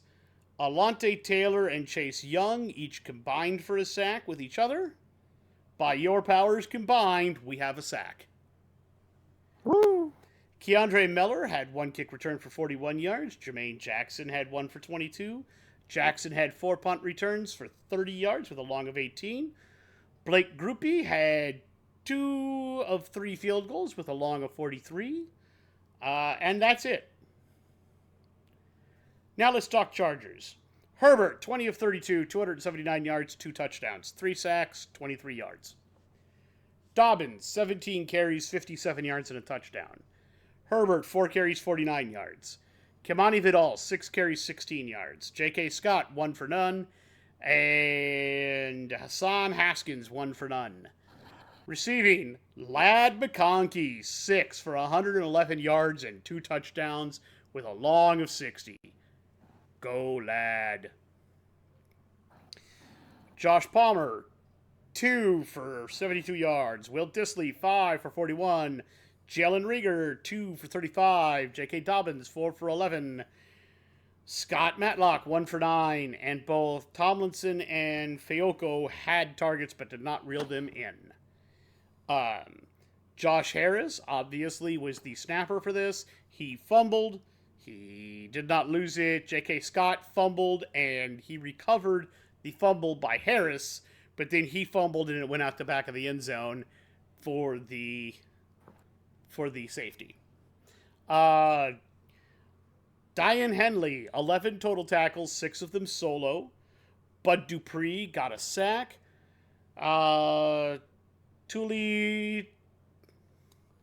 Pulowoto had a sack.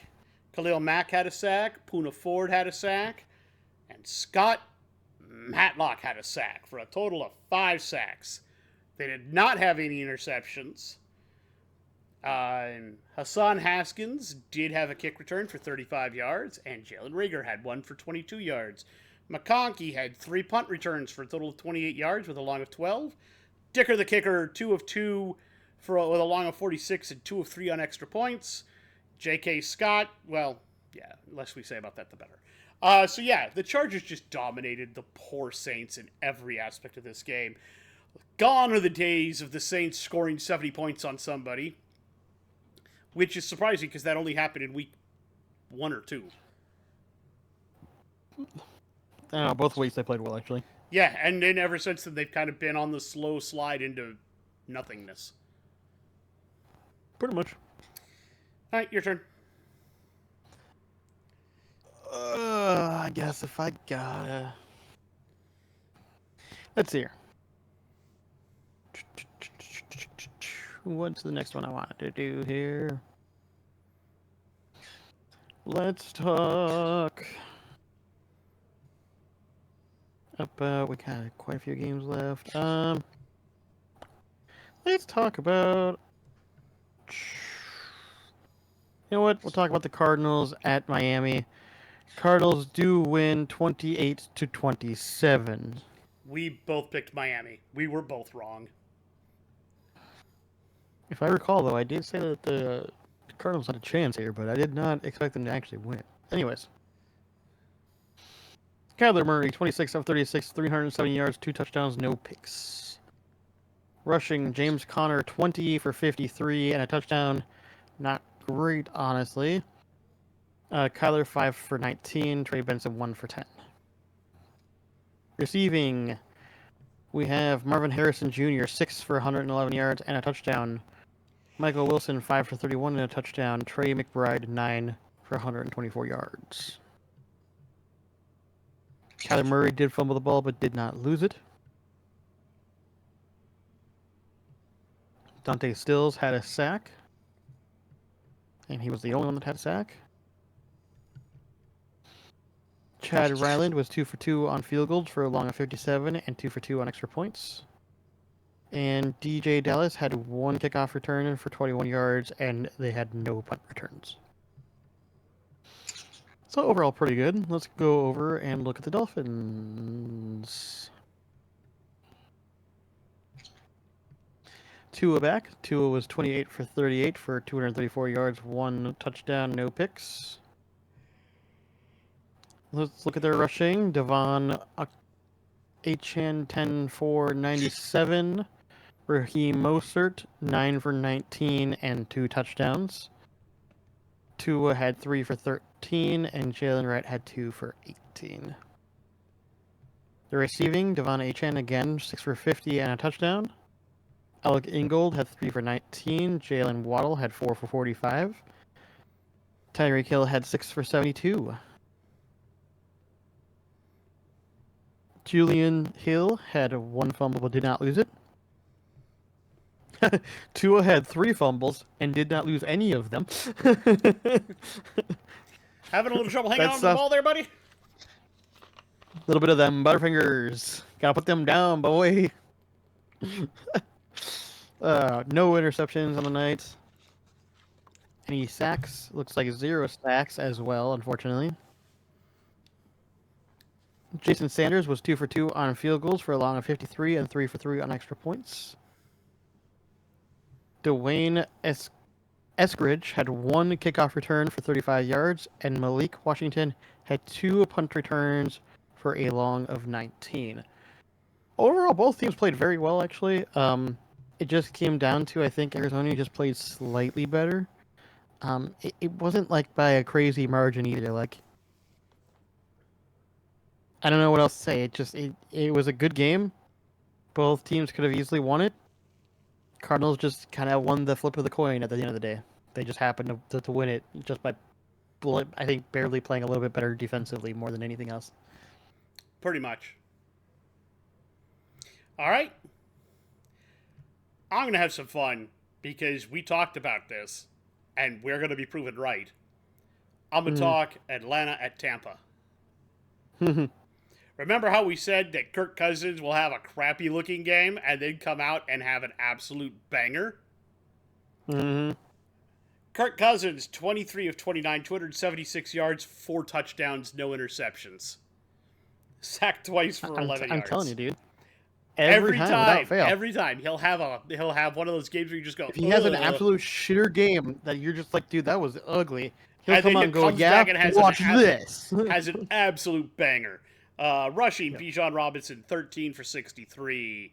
Algiers, 12 for 33. Ray MacLeod, 1 for 17. Cousins, 3 for 16. Receptions, Kyle Pitts, 4 for 91, 2 touchdowns. Long of 49. Darnell Mooney, 4 for 86, and a touchdown with a long of 30. Bijan, 7 for 7 for 43 and a touchdown. Drake London, 4 for 34. Charlie Werner, 1 for 13, and Ray MacLeod, 3 for 9. Cousins did fumble, but it did not get lost. Jesse Bates did recover a fumble. Caden Ellis on defense had 11 total tackles, 7 of them were solo. They did not record a sack, but Jesse Bates III and A.J. Terrell both had interceptions. Ray MacLeod III did have 2 kick returns for a total of 61 yards with a long of 32. Avery Williams had 1 punt return for 14 yards. Younghoe Koo, 1 for 2 on field goals with a long of 39 and 4 for 4 on his extra points. Like we said, he'll come back and have a banger, and he did.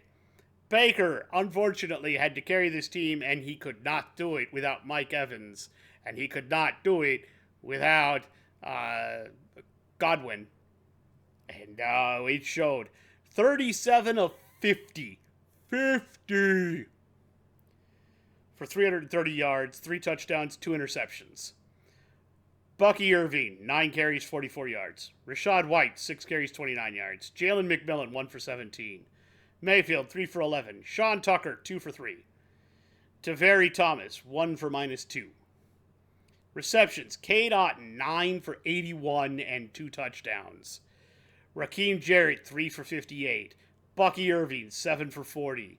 Rachaad White, 5 for 38. McMillan, 4 for 35. Trey Palmer, 2 for 29. Ryan Miller, 3 for 19. Sterling Shepard, 3 for 18. Sean Tucker, 1 for 12. Rachaad White fumbled and lost. Baker Mayfield fumbled but recovered. Defensively, KJ Britt had 10 total tackles. 3 of them were solo. Both the sacks came from CJ Brewer. They did not have any interceptions. Sean Tucker had a kick return for 20 yards. Trey Palmer had 2 punt returns for 31 yards. Chase McLaughlin was 1 for 1 on field goals with a long of 52 and 3 for 3 on extra points. Yeah, this was that game where we said Kirk's going to come out and have a banger, and he did. I think if there's another wide receiver trade, Tampa Bay is going to trade for one. Because you've lost Godwin for the year. And you're out Evans until at least, week 11, week 12? Something like that. So, yeah. I think Tampa might be trading for a receiver. Okay, your turn, good sir. Sorry.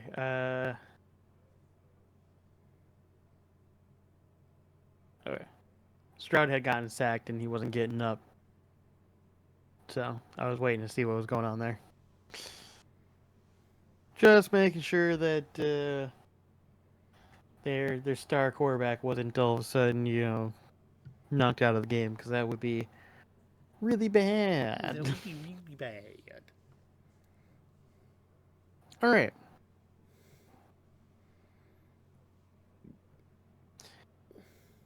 Let's talk about the. Oh, I don't want to talk about them actually. Let's talk about. I don't really want to talk about them either. Let's talk about. Oh gosh, most of these. We're starting to get into the territory of people I really don't want to talk about. So I guess we'll talk about this one because I don't really care either way. Carolina at Denver. Denver wins 28-14, and I'm pretty sure everyone and their mother kind of expected this outcome. Yep, but we both picked Broncos to win. Yeah. Yeah. But let's look at the Panthers. Let's look at their stats first. Bryce Young, 24 of 37, 224 yards, 2 touchdowns, 2 picks. While he did have the 2 picks, I will say, did look actually okay. I mean, outside the picks, if he could just not throw the ball that was picks, the rest of it looked okay, actually. Somehow an improvement. Don't know if that's just because Denver's defense is trash, or if Bryce Young somehow got better because when he got benched, he finally decided to learn how to play football. I don't know. It's hard to say. Either way, he looked a little better in this game. We'll see if that holds true for this next week. Rushing. Chuba Hubbard, 15 for 56 yards. Not great. Receiving. David Morris, 4 for 39. Jalen Cocker, 4 for 78 and touchdown. Miles Sanders, 7 for 38. Xavier Leggett, 4 for 34 and a touchdown. No fumbles, no interceptions. Ashawn Robinson, 2 sacks.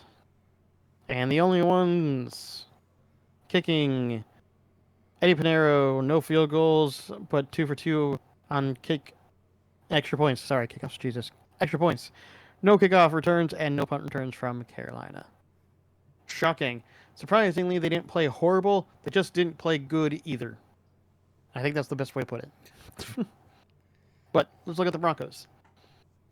Bo Nix, 28 for 37, 284 yards, 3 touchdowns, no picks. Cortland Sutton, 1 for 1 for 28 yards. And Riley Dixon, 1 for 1 for 3 yards. Rushing. Bo Nix, 5 for 4 and a touchdown. Jaleel McLaughlin, 8 for 47. Javonte Williams, 17 for 44. Receiving, Adam Troutman, 4 for 85 and a touchdown. Cortland Sutton, 8 for 100. Devon Vell, 3 for 28. Jaleel McLaughlin, 1 for 9 and a touchdown. Little Jordan Humphrey, 4 for 22. Lucas Kroll, 2 for 18. Michael Burton, 1 for 28. Nate Adkins, 1 for 3 and a touchdown. Cortland Sutton did fumble and lose the ball, and Little Jordan Humphrey also did fumble and lose the ball, unfortunately. Darn you, Little Jordan. Dang it, Little Jordan. Jaquan McMillan had 1 interception, and Pat Surtain II also had an interception. I will say McMillian is a better name than McMillan. I know, McMillian would be so much better. That'd be such a great name. anything. Anyways, Jonathan Cooper had 1 sack on the night, and Nick Bonito had 1 sack also on the night. Um, Will Lutz had no field goals, but 4 for 4 on extra points. Denver had no kickoff returns, but they had 1 punt return from Marvin Mims Jr. for 0 yards. So overall, honestly, from the stats that Denver is giving me, it legitimately looks like they just came in and decided to have fun playing football. Like, it didn't seem like they took this game super seriously, to be honest with you. Didn't seem like they Like, needed to. no, so they just kind of fucked around, had some fun, and called it a night. And you know what? Fair enough. You do you. All right. I'm going to take one of the games I know you don't want to talk about. Oh, please. I'm going to take. Which one did I want to take? Because there's 3 of them. I'm going to take Eagles Bengals. Oh, God. That's fair. I don't really want to talk about that one either. I'm going to talk Eagles Bengals.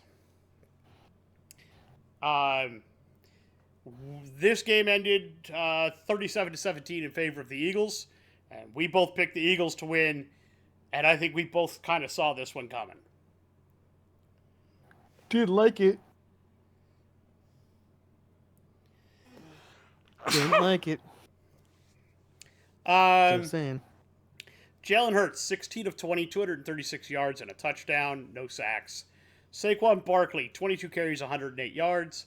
Hurts, 10 carries, 37 yards, 3 touchdowns rushing. Hurts. Love hurts. No. You stop that right now, mister. Kenneth Gainwell, 5 carries, 19 yards. Will Shipley, 2 carries, -3 yards. -3. Receptions, Devonta Smith, 6 for 85 and a touchdown. A.J. Brown, 5 for 84. Grant Calcaterra, 3 for 58. Stoll, 1 for 6. Barkley, 1 for 3. Gainwell did not haul his target in. Nakobe Dean recovered a fumble. Zach Bond had 12 total tackles and 8 of them were solo. Nolan Smith Jr. and Milton Williams combined for a sack, and C.J. Gardner Johnson had a pick. Gainwell did have 2 kick returns for 59 total yards with a long of 31. They did not have a punt return. Jake Elliott went 3 for 3 on field goals with a long of 49 and 4 for 4 on extra points. The Bengals. Joe Cool Burrow, 26 of 37, 234 yards, 1 touchdown, 1 pick, 1 sack for 12 yards. Chase Brown, 12 for 32 and a touchdown. Joe Burrow, 3 for 15. Zach Moss, 5 for 11. Do you think they miss the running back they traded away yet? Maybe. I think they miss Mixon just a little bit. Receptions, Mike Gesicki, 7 for 73. Jamar Chase, 9 for 54 and a touchdown. Jermaine Burton, 1 for 41. Eric All Jr., 2 for 32. Zach Moss, 4 for 28. Trenton Irwin, 1 for 4. Chase Brown, 2 for 2. And Andre Iosavius did not haul in any of his targets. Mike Gesicki fumbled and lost it. Zach Moss fumbled and recovered, and Charlie Jones just fumbled. Cam Taylor-Britt had 9 total tackles. 6 of them were solo. They did not record a sack. They did not record any interceptions. Charlie Jones had 2 kick returns for 42 yards with a long of 37. Evan McPherson was 1 for 2 on field goals with a long of 27 and 2 for 2 on extra points. So yeah, not much to talk about in the way of running the football. And you notice that T. Higgins did not, I don't know if he was injured and did not play, or if he was held out of the game. If I am a team, Buccaneers, perhaps looking for a wide receiver. I think I would call the Bengals about T. Higgins. Maybe. Your turn.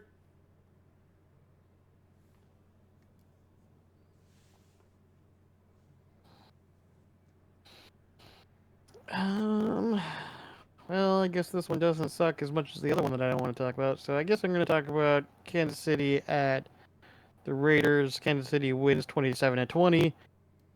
It shouldn't have even been that fucking close, but here we are. We both picked the Chiefs. We did win, but it shouldn't have been this close, so let's talk about it. Patrick Mahomes, 27 of 38, 262 yards, 2 touchdowns, 1 pick. Rushing, Kareem Hunt, 21 of 59, 1 touchdown. Patrick Mahomes, 6 for 17. The rushing game was abysmal this game. Receiving, DeAndre Hopkins, 2 for 29. That's not great. Justin Watson, 3 for 33. Noah Gray, 3 for 23. Travis Kelce, 10 for 90. Xavier Worthy, 4 for 37 and a touchdown. And Travis Kelce also had a touchdown.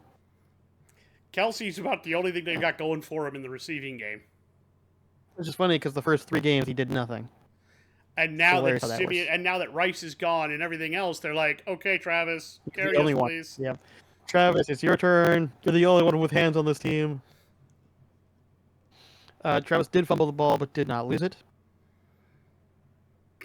Hope he doesn't drop Taylor Swift like that. Please do, for God's sakes, please. I think they're a cute couple. I just don't want to drop her I on needed stage. to end. I needed to end. I needed to end. I'm so tired of it already. I'm sorry. I like it. It's cute. I'm tired of it. No, I'm tired of it. It's cute. I'm 24. I don't care anymore. You can put it on a lot of other things. I just want to watch my football, goddammit. Now that I'll agree with. If you want to do it on commercials or do like special shit like that, fine, whatever. Whatever. Yeah, like if you want to do it as you're going to a commercial break and show something stupid, yeah, that's fine. Go ahead. But like, I want to watch my football. Anyways, Drew Tranquil, 1 sack. George Karlaftis, 1 sack. Leo Chanel, 1 sack. Mike Pinnell, 1 sack.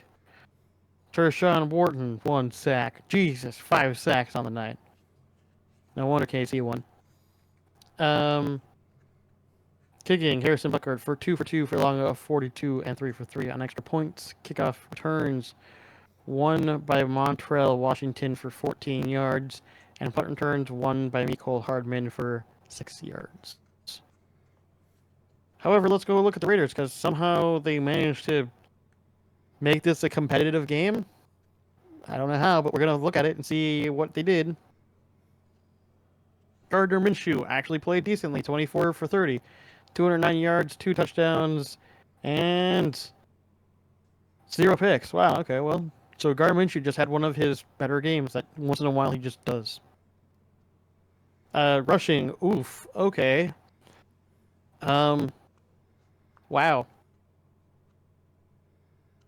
Alexander Madison, 14 attempts for 15 yards. And then the rest of the team barely touched the ball.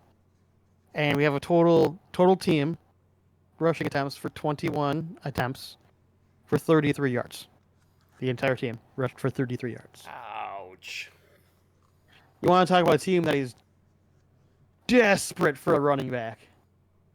It's very clearly the Raiders. Maybe, trading away the only good running back that you had to the Packers was maybe an unwise... I think they let him walk to the Packers. I don't think that was a trade. Was it a walk? That's even worse. Why didn't you pay him? What the hell? It's even worse. Well, because remember, you don't pay running backs anymore. Well, clearly you need to pay them something. The Giants have figured this out. Well, yeah, I was going to say both the Giants and the Raiders have the Bengals know it. The Bengals know it now. The Raiders are figuring it out. Granted, the Bengals actually have like an okay set of people that can sort of run the ball sometimes. The Raiders have even less than that. As we just stated, that seems to be few and far between on occasion. Yeah. And the Giants the same way. They sometimes have, one of their running backs ends up having a good game here and there. The Raiders just never. No, it just doesn't. No. This feels to me Just like what happened when we went with Madison. Yeah. Because last year He's a great White, secondary back. Well, because White last year, Zamir White, Yeah. he was a No. Hey. Sorry. he was a really, really good secondary back when Jacobs went out. And so they thought, okay, we'll give him the start. How's that working out for you? Not very well. Considering the fact that he only touched the ball twice for -1 yards. What are you doing? Why? Okay. Alexander Madison, 5 receptions for 29 yards. Brock Bowers, 5 for 58. DJ Turner, 4 for 28 and a touchdown. Jacoby Myers, 6 for 52 and a touchdown. Trey Tucker, 2 for 26. Gardner Minshew did have a fumble and lose it. And Trayvon Morig had 1 interception. Tyree Wilson had 1 sack. And Daniel Carlson had 2 for 2 on field goals for a long of 54 and 2 for 2 on extra points. No kickoff returns. And DJ Turner had 1 punt return for 17 yards. So overall, actually the Raiders played very well against KC for some reason. Outside of the fact that KC, as we have been learning more and more this season, are frankly not that great, but they just somehow keep winning games. I think it's their defense. Their defense is actually pretty doggone good this year. And it keeps them in most games just enough to allow them to win. Yeah, basically. I feel like they have one of those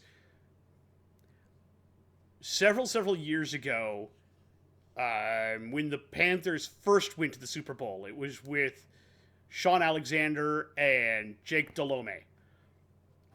But what they had at the time was one of those defenses that just murdered people. They had a pop, as they said, pop gun offense, killer defense. I feel like that's what KC is this year. Pop gun offense and absolutely murderous defense.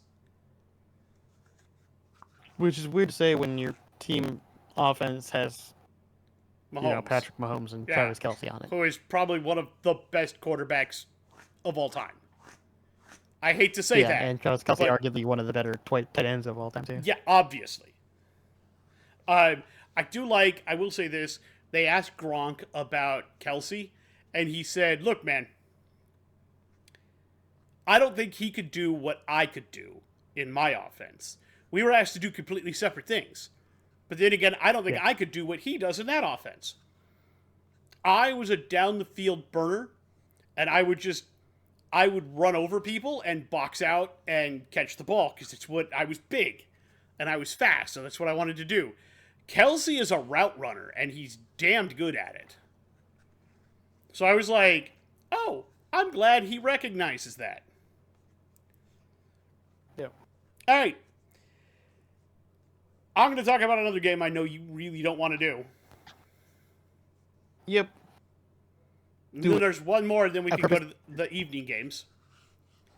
I've purposely left it. Take it. I'm amazed that you've left the other one. Well, the other 2 on here I'm okay with. There's 3. There's only 2 more. There's 3.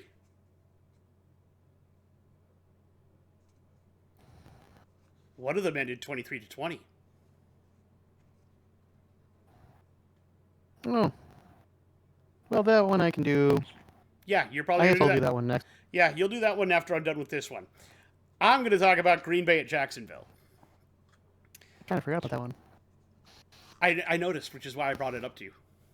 It's probably honestly that was kind of a shit game, to be honest. But go ahead. It was, but that's why I brought it up to you and I left it for you. I know that you don't mind talking about those 2 teams, so. True. All right. Packers win 30-27. I believe we did both pick the Packers to win. We were both correct. However, Jordan Love got hurt. Yes. Injured his groin. Again. Wait. Stop. Was it his groin earlier, too? No, I think it was his knee. It was his knee. So this time he injured his Yeah. groin. Not that he was playing great. 14 of 22 for 196 yards and a pick. He's just one of those weird quarterbacks that just sometimes looks really good and sometimes looks very average. Malik Willis, though, 4 for 5, 56 yards and a touchdown. He still somehow... I don't know if it's just because he plays within the system they ask him to, but he somehow looks good in that system. He does. Josh Jacobs carried 25 times for 127 yards and 2 touchdowns. Hey, Raiders, you miss him yet? I mean, I'm pretty sure we already know the answer to that fucking question. Malik Willis carried 4 times for 23 yards. Chris Brooks carried 4 times for 16 yards. Emmanuel Wilson, 4 for 5. Jaden Reed, 1 for 0. Jordan Love, 1 for -1. Receptions, Tucker Kraft, 3 for 78 and a touchdown. Romeo Dobbs, 3 for 72. Jaden Reed, 2 for 55. Christian Watson, 4 for 39. Dontavian Wicks, 3 for 11. Chris Brooks, 1 for 1. Bo Melton, Ben Sims did not haul in any of their targets. Emmanuel Wilson, here's, I think, the funniest stat I'm going to read all season. 2 catches, -2 yards. Nope, that's it. And a long of 1. Josh Jacobs, I don't know why I thought he had a touchdown, and I was going to laugh at that. Oh. Josh Jacobs, 1 for -2. I don't know how that would work. I don't know either, but it is funny. Devontae Wyatt, 0 for... it would work if they had like a -3 yard pass, and he had a 1 for 1. Yeah, Then you could do maybe, 2 for -2 and a touchdown with 1 for 1 along of 1 yard. Yeah, Devontae Wyatt recovered a fumble. Eric Wilson had 9 total tackles. 5 of them were solo. Edgerrin Cooper had the only sack for the Packers. And guess who? Xavier McKinney had another interception. Look, that dude is on the fast track this year, I think, to becoming Defensive Player of the Year. The way he's picking off the ball. I hate to say that, but dude's ridiculous right now. Jaden Reed had a punt return for 13 yards. McManus, check this out. McManus, 3 for 3 with a long of 38, and he hit all of his extra points. Yay! Now, the Jaguars. Trevor Lawrence, 21 of 32, 308 yards, 2 touchdowns, 1 pick, sacked once. Tank Bigsby, 18 for 78. Lawrence, 4 for 10 and a touchdown. Dearness Johnson, 1 for 3. Brian Thomas Jr., 3 for 60 and a touchdown. Christian Kirk, 2 for 59 before he left with a broken collarbone. Brenton Strange, 5 for 59. Parker Washington, 3 for 46. Evan Ingram, 4 for 36 and a touchdown. Dearness Johnson, 1 for 20. Tim Jones, 1 for 20. And Tank Bigsby, 2 for 8. Trevor Lawrence fumbled, lost, but he also recovered one when Mitch Morse fumbled.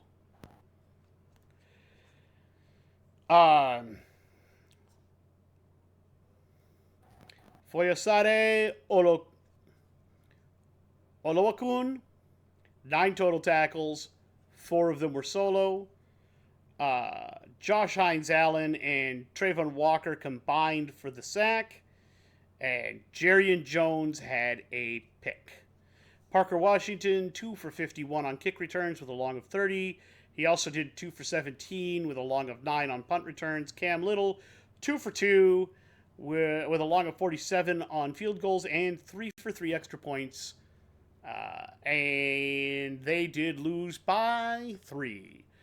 But they made a game out of it, and they could have won it. So Jacksonville, now that it looks like Tank Bigsby is finding his legs in the running game, Jacksonville could make things dangerous.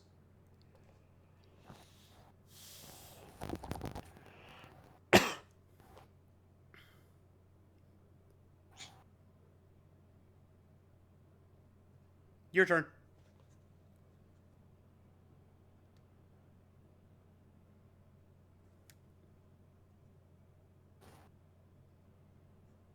Did he bite you? No, but he was trying to act like he was top dog, but he's not. He wasn't biting hard, but he was trying to assert some type of dominance.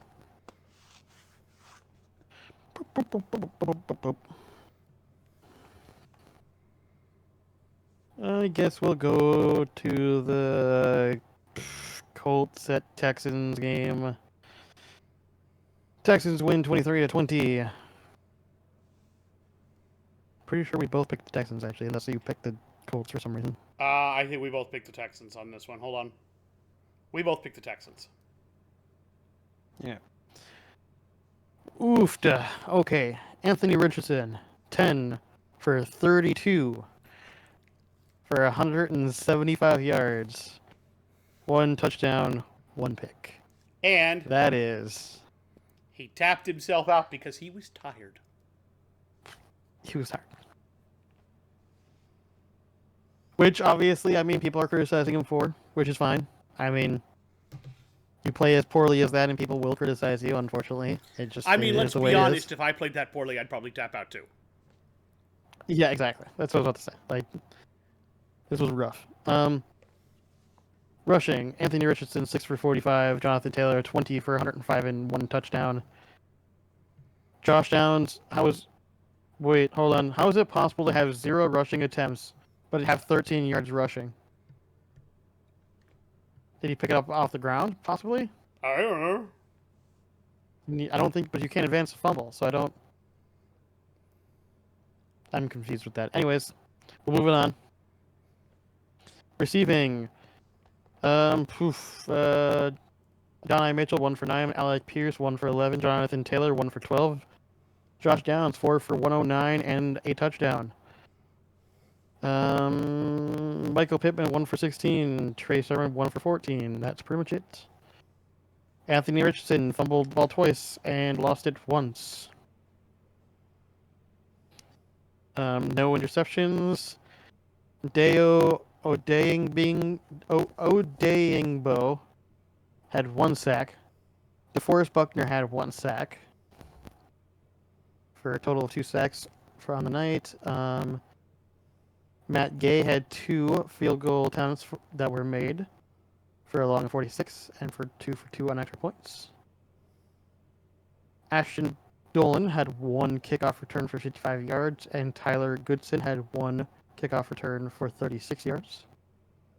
Josh Downs had 2 punt returns for a long of 12. Overall, their team actually played okay outside of their quarterback, which is, a pretty important part of the team, unfortunately. Honestly, this is one of those games where you look at all those stats and you go, man, if Joe Flacco played, I bet you they would have won, actually. Like, legitimately. I think the Colts played better almost completely around the football, except for their quarterback play. Like, that was pretty much it. C.J. Stroud, 25 of 37 for 285 yards, 1 touchdown, no picks. C.J. Stroud had 1 rushing attempt for negative 10 yards. Oof. Joe Mixon, 25 of 102 for a touchdown. Receiving, Cade Stover, 2 for 19. Dalton Schultz, 4 for 52. Joe Mixon, 4 for 32. John Mechie, for 3 for 29. Hey, get out of here, you little shithead. Dickhead. Stefan Diggs, 5 for 81. Tate Dell, 4 for 35 and a touchdown. Xavier Hutchinson, 1 for 19. C.J. Stroud did fumble the ball and lose it. No, you stay away from me, Mr. Butthole. Jalen Pitrea had 1 interception. Daniil Hunter had 2 sacks. Jake Hansen had 1 sack. Tim Settle had 1 sack, and Will Anderson Jr. had 1 sack for a total of 5 sacks on the night. Kyami Fairbairn had 3 field goals for a long of 35 and 2 for 2 on extra points. Kickoff returns were done by Damon Pierce. He had 2 for a long of 45. And Robert Woods had 2 punt returns for a long of 13. Houston played well. I think Indy played just as well outside of the fact that their quarterback didn't play as well. And I think that's ultimately what lost them the game. Like, I honestly believe, like, with that score, if they would have had Joe Flacco in there, they might have actually had a chance to win that game, which is kind of sad to look at, but in truth, that is just the way it is. Right now, Richardson just has an issue with throwing the ball, and I don't know if it's an accuracy thing. Sometimes it looks like it, but I don't know if that's just because is he having an issue reading the defense? Is he having an issue with his offensive line? Is he having an issue? Like, it feels like there's a lot of different things that are going on at once, and maybe they're just asking him to read and try to understand way too much too quickly. Hard to say. Um, but overall, they just need somebody with more experience right now playing, and I think that will change. I think like it's proven that they showed that when Joe Flacco was in there, they were more likely, they had more chances at winning the game versus whenever Anthony Richardson's in the game. That is very It's true. very clear. It's very, very night and day. Yes. I actually looked to try to see if I could find where he got the 13 yards from, and even in the play-by-play, it doesn't tell me. I went through all the Colts friggin' stuff, and I couldn't find it. Weird. All right. Fair enough. All right. So, I'm going to talk now. We're going to leave the Monday night game for you, so you get to talk about the Steelers and the Giants. And Giants. Giants. I'm going to talk about the Cowboys at the Niners. We both picked the Niners. They won 30-24. And I know you're going to say this. Shouldn't have been that close. I don't think it's as close as it looked. Dak is the king of garbage. No, I agree. But I will argue that the 49ers shouldn't have let off the gas as much as they did either. I mean, you're not wrong. They gave them too much wiggle room at the end. That's all I'm saying. Well, yeah, because at the end of the third quarter, it was 27-10. Yeah, they just gave them too much. They gave them too much room to work with in the fourth quarter, that's what Dak likes to do. And that has been a problem with the Niners recently. Yeah. All right. Dak, 25 of 38, 243 yards, 2 touchdowns, 2 picks, 2 sacks for 7 yards. Zeke, 10 carries, 34 yards, and a touchdown. Also at a long of 11. He looked in spurts like the old Zeke, and then like twice, and then completely fell apart. Dalvin Cook. Hey, guess what? We know that name. Can he play football? Yeah, he just got signed off the practice squad and went 6 for 12. No. I mean, as in, like, does his stats say he can play football? 6 for 12, so no. No. Okay, well, then I don't care. Kevontae Turpin, 1 for 11. Hunter Lupke, 1 for none. And Dak Prescott, 1 for -1. CeeDee Lamb, 13 catches, 146 yards, and 2 touchdowns. How shocking. The only player on their team that can do anything. Tolbert, 3 for 44. Ferguson, 6 for 23. Turpin, 1 for 16. Cook, 1 for 10. Zeke, 1 for 4. And both Brevin Spanford and Jalen Brooks failed to haul in their targets. Turpin fumbled it. Ferguson fumbled and recovered. And Cooper Beebe recovered. Eric Kendricks. Hey, that's another name we know. Had 9 total tackles, and 4 of them were solo. DeMarvion Overshone had a sack. Someone had a sack, because it just says team. Oh, yep, I've seen those before. One of those. Team had a sack, which I think means we're not quite sure who got this, but somebody did. Basically, it was a pile of bodies, and somebody ended up getting to him. We just don't know which one it was. More or less. They did not have any interceptions. Turpin had 5 kick returns for 115 yards with a long of 26. He also had a punt return for 13 yards. Brandon Aubrey, one of the only other guys on this team worth a damn, was 1 for 1 for 29 yards and 3 for 3 on extra points. Like, honestly, I'd keep 2 people. CeeDee Lamb and Brandon Aubrey. That'd be it. Everybody else can go. Yeah, that's about right actually at this point. The Niners, Brock Purdy, 18 of 26, 260 yards and a touchdown. Um, their backup, Jordan Mason, got hurt. Oof. So, next man up, Isaac Garendo, 14 carries, 85 yards and a touchdown. Of course. Brock Purdy, 8 carries, 56 yards and a touchdown. Ricky Pearsall recovered from being shot. Shot in the chest, yeah. Shot in the chest, carried one time for 39 yards. I still think the whole story is baller as shit. Get shot in the chest while somebody's trying to rob him. Shoots the guy that's trying to rob him. And then walks his ass to the ambulance and goes, "Yeah, I got shot in the chest." Like, just I don't know what else you'd like. Now I'm going to go play in the anyways. NFL. Fuck off. Now I'm gonna give me 2 weeks. I'm gonna go play in the NFL. Peace out. Six carry. Jordan Mason, 6 for 18. Deebo Samuel, 4 for 15. Patrick Taylor, 2 for 9. Juszczyk, 1 for 1. George Kittle.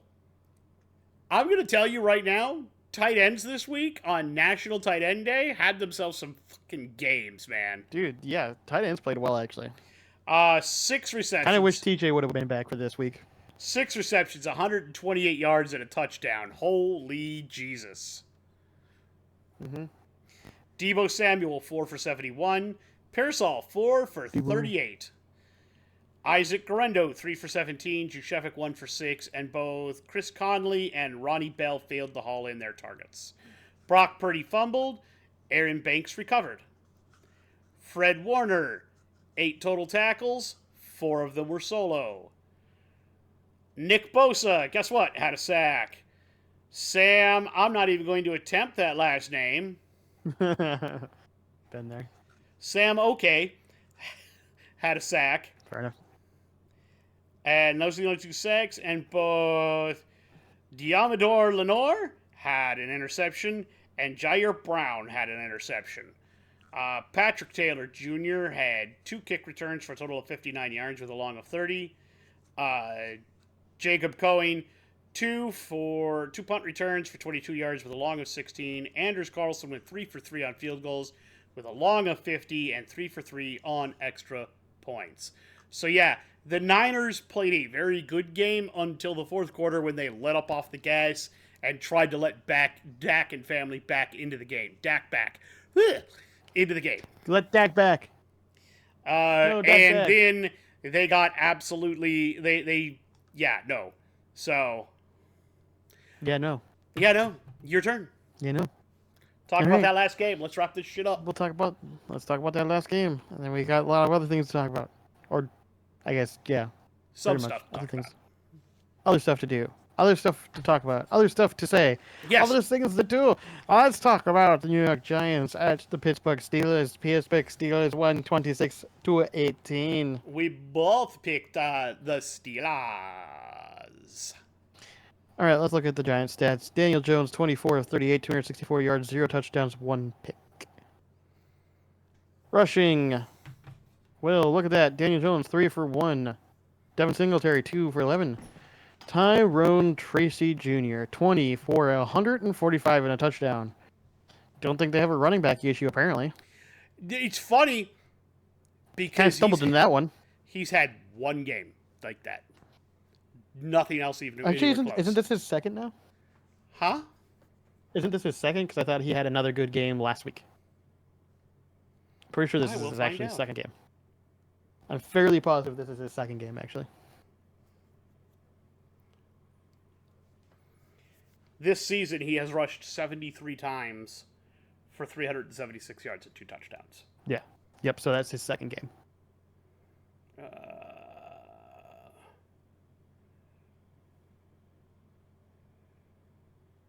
Wasn't last week. It was his second game. It was against the Seahawks. He went 18 for 129. Yeah, that's what I thought. Okay. So he's had 2 games now where he can apparently run the ball against certain teams anyways. Receiving, Alright, Darius Slayton, four for please. 108 yards. Malik Neighbors, 7 for 71. Theo Johnson, 3 for 25. Wandale Robinson, 5 for 30. Danny Jones did fumble and lose the ball. Aziz Ojulare, I almost forgot how to say your name for a second because the way it's spelled is so bizarre. 2 sacks. Bobby Okorake?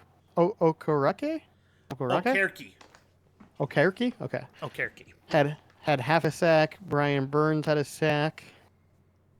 Micah McFadden had half a sack for a total of 4 sacks on the night. Giants, Greg Joseph, 4 for 4 on field goals for a long of 48. No extra points. Amir Smith-Marset had 3 kickoff returns for a long of 47. He also had 1 punt return for 2 yards. Overall, actually didn't play that bad. Steelers just played better, to be honest. So let's go look at their stats. Russell Wilson, 20 of 28, 278 yards, 1 touchdown, no picks. Rushing, Jalen Warren, 9 for 46, Najee Harris, 19 of 114. Receiving, Calvin Austin III, 3 for 54 and a touchdown. Darnell Washington, 1 for 29. George Pickens, 4 for 74. Jalen Warren, 2 for 13. Najee Harris, 3 for 17. Pat Fryermuth, 2 for 19. Van Jefferson, 4 for 62. Russell Wilson did fumble the ball and lose it. Beanie Bishop Jr. intercepted the ball. That's a hilarious name. I love it. Beanie. Think about that. Your first name being Beanie. There was a running back named Beanie Wells. It's just weird. Beanie. Anyways. Defense. Alex Highsmith, 2 sacks on the night. And TJ Watt, 2 sacks on the night for a total of 4 sacks. Pittsburgh kicking. Chris Boswell, 4 for 4 for a long of 31 and 2 for 2 on extra points. No kickoff returns from Pittsburgh. And 2 punt returns from Calvin Austin III for a long of 73 and a touchdown. So overall, Pittsburgh won from playing slightly better on offensively and honestly, just slightly better special teams, to be honest with you. And they could run Defenses the football. were fairly equally matched, surprisingly so. And they ran the football well. And they ran Russell the football Wilson pretty well. is a better quarterback than Daniel Jones. And Russell Wilson is just a better football. Yeah, he is. Granted, Daniel Jones did not play poorly this game. He just didn't play as well as his contract would stipulate that he would be. Wow, and that interception was. Yeah. Yeah. Yeah, that interception was pretty bad. But overall, in general, he was playing stat-wise fairly well. Just had too many mistakes, like the fumble and the interception, you know. Yeah, I can see that. Well, that's the week done. Finals are up there. Our overall scores are also going to be up there. I'm fairly positive you're still winning. I am, and I beat you this week. We only split on 2 games, and I took both of them. Yeah. Nope, I don't think there's any chance I'm coming back from this. Not like last year. I came back pretty quick. I don't think that's going to happen. I don't think that's going to happen this year. This year's been too unpredictable. It's been very like my reads have been just all over the place. To be fair, teams have been all over the place. They have. I'm a little bit better at some of my reads than you, but even I'm Dude, like... even some of your reads that you've been throwing out, I've been like, oh, you're just throwing one up for as a Hail Mary God play pass. Like, you know what? I am, and sometimes once in a while it works. Yeah, exactly. All right, let's talk showers. More of those to land than last year. Let's talk showers. Time to hit the showers. All right. I'll start. Tyreek Stevenson.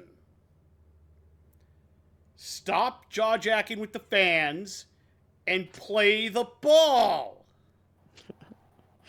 That's fair. Hit the showers. That's fair. I didn't bother to look this up. I just thought of this, and I should have absolutely looked this up beforehand. But whichever one of you, I don't remember which one it was. Whichever one that actually did the face mask on Sam Darnold and then tried to play it off on Twitter as if he was holding his hands up to his helmet, as if he was trying to Silence out the fans. Dude, come on. We all know that's horse shit. We know what you were doing. Go hit the goddamn showers. Nathan Shepard trying to Gator roll an opponent's quarterback after he's thrown the ball is Bush League. Go hit the showers. You're lucky Bradley Bozeman didn't pull your head off. It was an attempt. An attempt happened. Despite going out, I'm still going to say Jordan Love hit the showers. Because you still didn't play good prior to going out. Kenneth Walker II, you played like dog shit. Hit the showers. That's fair.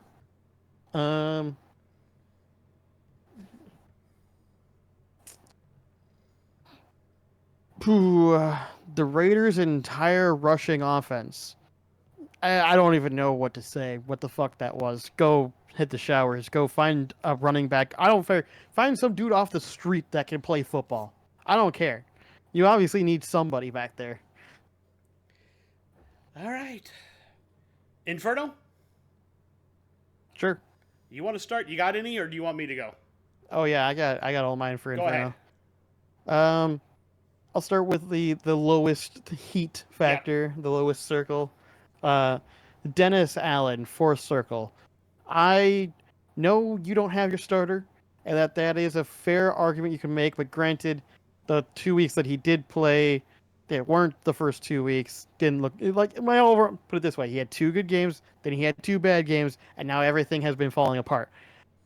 I think that was going to happen regardless if you had your starter or not. But benefit of the doubt, I'm going to assume that maybe things would look a little bit better. Regardless, things don't look good. You're going to want to fix it because I think if you don't fix it, your ass may very well be on the line. Matt Eberflus. You're in the 6th. And it's not because you almost won and then lost because Tyreek Stevenson was an idiot. That scheme at the end was fucking dumb. It was a choice. If you look at it, they had a quarterback spot. Jaden Daniels is going to take off and run it for 60 yards, 70 yards, whatever they need. I mean, possible. Unlikely. No, that's not going to fucking happen. There's Unlikely. No chance in hell. Why do you even have a stop? There's no need for a spy. Send your 3 defensive linemen and everybody else gets back, period. That was dumb. Funny. That was just dumb. Dumb. It's kind of funny, though. I mean, it's funny. But, no, you're probably not going to have a job very much longer. All right. Zach Taylor, 5th circle. What the hell is going on with your team? You have a good team on paper. You just, at least offensively, it just isn't. Puzzle pieces aren't meshing. I don't know what's happening, but it's not meshing. Dennis Allen, 7th circle. I mean, you're harsher than I am. Yeah, but it's also because if you look back at his overall tenure as the Jets head coach, it's not been great. The Saints head coach, it's been terrible. It has been rough. It's very rough. I don't like what I'm seeing. At this point, your team is absolutely anemic. You can't get them to do anything. You're on the chopping block. Your chair should be damn near on fire, my dude. I get it. And for my final and last but not least, the refs. You're in the 9th circle. I mean, what the fuck? This week was pretty bad all around in general. I mean, even despite the Thursday game, obviously I'm biased because of that one. There was a lot of bad penalties this entire week. There was some games that were really badly called. This is one of the... It feels like you guys get better and then get worse as the season goes on. It's so weird. Like, this has been a really bad week for you guys. For me, much like last week, I have a very similar team that needs a very similar cleansing. Hey. Very similar cleansing. The Jets. You're in the 10th circle. Much like the Panthers, take a blowtorch, burn the whole organization to the ground, start over. Take 2 years off of football and rebuild. You guys suck. I don't think there's a cure. You're absolutely terrible. even your bright defensive stars look like ass. Start over. They're playing pretty well tonight. Yeah, for right now. I'm waiting for them to collapse. At the very end of the third quarter, still 10-7, so we'll see. All right. Potatoes? Oh, fuck, I don't have my third potato. Yeah, I guess we can do that.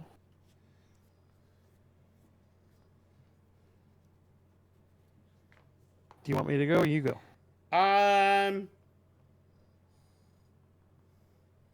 I'll go first. Okay. Maybe. Just maybe. Now that they're fully healthy, the Rams are going to win the NFC West. That's a bit extreme of a take. Though not one I don't necessarily disagree with, is a very big possibility. I've always said that the Rams have been one of my. 3-4. The division leader. I was gonna say, yeah. The division leader is the Cardinals at 4-4. Yeah. Well, that's what I was gonna say. Is that surprisingly enough, I'm pretty sure I've always been pretty high on the Rams as being a dark horse team for me.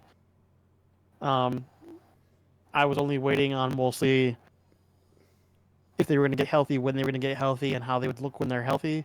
If they can continue to stay healthy, I'll absolutely agree with you. If they have more injuries, though, I think that's what's gonna determine if they have issues or not. To be honest with you. All right. All right. Maybe. Just maybe. Everybody needs to stop panicking if their teams have lost just like 1 or 2 games, because it's getting a little ridiculous. I agree. There are only with a couple that, losses. 100%. And for most people, for most of the teams, they've been fairly close losses. Like the Ravens, like they were freaking out at the beginning of the season, and now they're looking fine. The Vikings have lost 2 very close games that I think one was kind of unjust, a little unfair. Could have gone differently if depending on circumstances. The other one was just a really good team. It is what it is. And there are other teams that have also got done hard by early on the season. I think every fan of any team right now, for the most part, outside of like the Jets or Jacksonville, Jaguars, or that's why I said Jacksonville, or like Patriots, like you guys need to take Bengals. a couple deep breaths. Bengals, you gotta panic. Most teams, most guys can relax. Panthers, but frankly, if you're a fan of the Panthers, you should have already expected this from the beginning. Yeah, you knew this was coming. You should have known right away that you're like, yeah, time to get hurt again. Like, overall, most teams just take a deep breath. Don't panic. Don't panic. Maybe, just maybe, Aaron Rodgers is washed. I don't know if I would say washed, because he can still clearly play football. Just not to the degree he was before. So I don't know if I would agree with necessarily washed, but I would say he's definitely not at the same caliber of quarterback he was once at one point. Okay, fair enough. For sure. Fair enough. He's in a older age Aaron Rodgers, which is I just can't move as well as I used to. I can sort of throw the ball, but not as not as well as I once was able to. Gotcha. All right.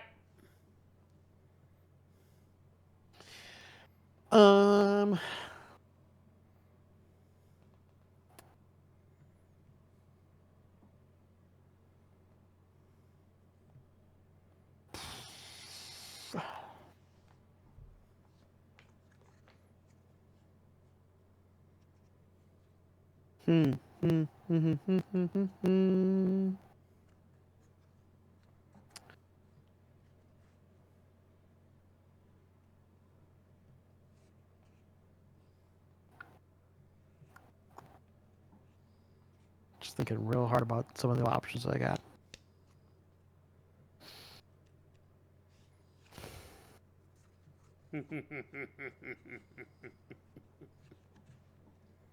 You've got some good ones.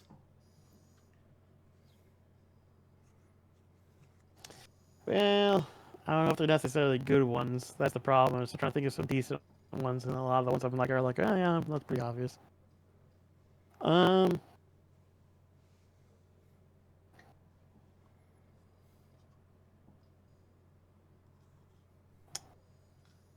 maybe, just maybe, Tua is what makes the Dolphins the Dolphins. I don't think that's a question. I'll eat that Yeah. 100% all the way every I said, day. I just was trying to think of something better, and I'm like, I got nothing. I just gotta throw something out here at this No, I point. get it. I get it. But yeah, no, you're absolutely right. I think Yeah. Tua is what makes the Dolphins. Nobody else Yeah. can play his position but him. Because they've Yeah, designed that team to work around him. exactly. But it's almost too restrictive. Like if he gets injured, Exactly. like we've seen, no one else can play that same Nope. concept in the way that they do it. So Maybe. And I had this worded differently, but I'm going to do it this way instead because I think it's spicier and more fun. Maybe. Just maybe. Halfway through the season, Mike Tomlin, coach of the year. halfway through the season, We're Mike halfway through the Tomlin? season. I'm calling it now. Tomlin, You're coach of the saying year. Mike Tomlin is gonna be coach of the year, but because Absolutely. we're halfway through. We're only halfway through the God, no. season. He's coach of the year at God, the end of the no. year. No. We all know coach of the year is gonna be KOC. There's no question on that. By the end of the year, you take Sam Darnold to the fucking playoffs. Nah, There's an it's gonna if be on KOC. that if you take Sam Darnold to the playoffs. No, there's no if. They're taking Sam Darnold to the playoffs. Like that's just the way it is. Like if you look at the rest of our schedule after even this week, like you could argue this week is like potentially tough. The rest of the schedule though is pretty easy to be honest. Like we should easily make playoffs. We should. We'll see though. But yeah, the fact that the Steelers are actually still like top of the AFC North, That's just more like what the fuck is going on. but you know Russell Wilson is playing well, and before that you had Justin Fields as a game manager playing pretty decently. This whole team seems to be responding better. We thought the Mike Tomlin era in Pittsburgh, like when they extended him, and I originally said maybe Art Rooney II knew what he was doing when he extended Mike Tomlin. I thought this was going to be the year Mike Tomlin didn't go over 500, but this is the year Mike Tomlin's going to make the playoffs again. Again. Another flag. Oh my god, Jets, you All just right. can't win today. Your last one. What do you got? Maybe. Oh, Jets get a touchdown. It gets called back for a holding again. Oh my god. Sorry. They just keep killing themselves. Maybe. Just maybe. The Browns are making the playoffs with Jameis Winston. They're too far back in the north. It's not too late. They're It's not too late. I've mathematically figured it out. It's not too late. They'd have to. I think they'd have to run the table. They'd almost have to run the table, yeah. And they're in the AFC North. It's not happening. I'm sorry. I'd like to say it, Cleveland, but no. However, I do think Jameis gives you a good shot at actually being a decent team. Yes. There is a now. You said make the playoffs. No way. Did you say win the division or make the playoffs? I said make the playoffs. Okay, that's possible because they could make it as a wild card team. Yeah, that's what I'm saying. Yeah, that because you're gonna be. I think you're gonna be better than the Bengals. So that would mean the North would probably send 3 teams: Steelers, Ravens, and Browns,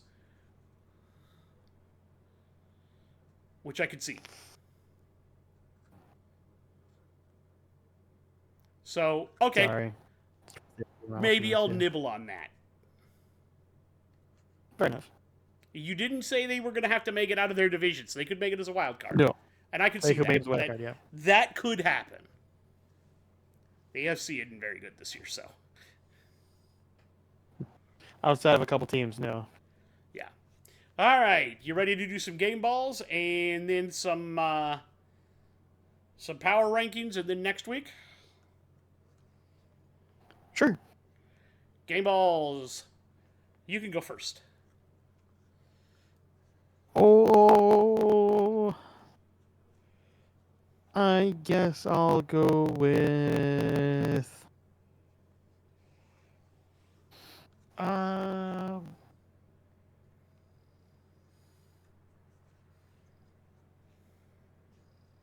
Oh, who do I want to go with? I'll go with Jonathan Taylor. We'll go with an easy one. Jonathan Taylor. Game ball. Okay.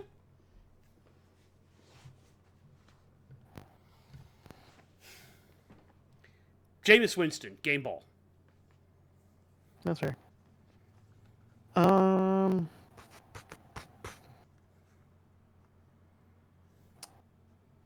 Let's go with Russell Wilson. Game ball. He played well. He had good George stats. Kittle, game ball. That's fair.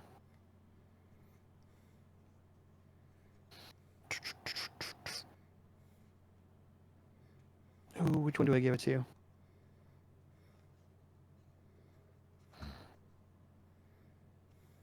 I mean, you could arguably give it to either one, but I'm going to choose Puka Nacua. Game ball. Jaden Daniels, game ball. That's right. All right, power rankings. The rankings of power. There are rankings. All righty. They're not like your rankings. There are many rankings, but these ones are ours. There you go. I'll go ahead and start. At my number 10 slot, I have a team that still I love. And it's the Denver Broncos. You guys keep winning. I keep loving you. Good job. They're still off my list. They still haven't quite made it to my 10 yet. They're not here no more. Number 10, I have a team I really hate, but they're on my 10th spot. Green Bay Packers. You've earned your time at my 10th spot. Enjoy. Number 9, I have the Pittsburgh Steelers. I'm flummoxed. I have no idea how you guys do it. You're continuing to win, and I thought this year was going to be the year down for you guys, where you're going to have to rebuild. Nope. Just it doesn't happen, man. Number 9, Atlanta Falcons. You guys are playing pretty well. You haven't, impressed me, but you're playing pretty well. And at this point, it looks like you might win your division. I would argue that you could be a little higher on my list, but quite frankly, there's a very clear, obvious tiers to my list where it's like, yeah, pretty good teams. Then you have good teams. Then you have really good teams, and then you have the top teams. Like you just barely make the pretty good teams of my list. So here you are. This is the one you're probably going to lambaste me for, but I don't care. Number 8, the Minnesota Vikings. You have dropped. You are. Hold on. We've already had this discussion. You've already agreed with me on the whole entire discussion. You're being too harsh. I am being a little harsh, but I actually have some reasons for this. 1, your defense didn't look very good. 2, Short week. hold on, you keep penalizing yourselves and killing yourselves. You need to clean that up. 3, That was while you did replace him with Cam Robinson, you lost Christian Darrisaw, one of the best left tackles in the game, so now I'm worried. That's not necessarily on them either, though. No, it's not, but I have to factor that into how do I think they're going to play. You're over factoring that, but we'll see. I might be, and we'll see Sunday night. If you lose to the Colts, you may not find yourself on the list anymore. If they lose to the Colts, I'll probably drop them down to where you have them, but I'm not going I to might drop them them there. completely off the list at that point. Oh, I wouldn't be that worried. My gosh. You are way too worried. I'm older than you. I've seen this more times than you. Whatever. Boomer. At number 8, we have the Pittsburgh Steelers on my list. I'm a little higher up on them. I think they're a pretty good football team. I think Russell Wilson somehow... Justin Fields looked decent. Russell Wilson somehow looks even better. I think with the way they're playing. As weird as it sounds, they actually have potential chances at playoffs. Weirdly enough, we'll see how it goes, but those chances are real. We'll see. At number 7, I have the Green Bay Packers. You guys keep winning. You guys keep looking decent. I hate putting you here. I hate you so very much. I hope that Jordan Love's groin never heals. Whoa, that's a bit aggressive. Sorry. From From one man to another, that's a little too aggressive. I hope your cheese hats catch on fire. Depending on the fire, that can be a little bit like, but if it's a light fire, I think we're okay. Light fire, just a light fire.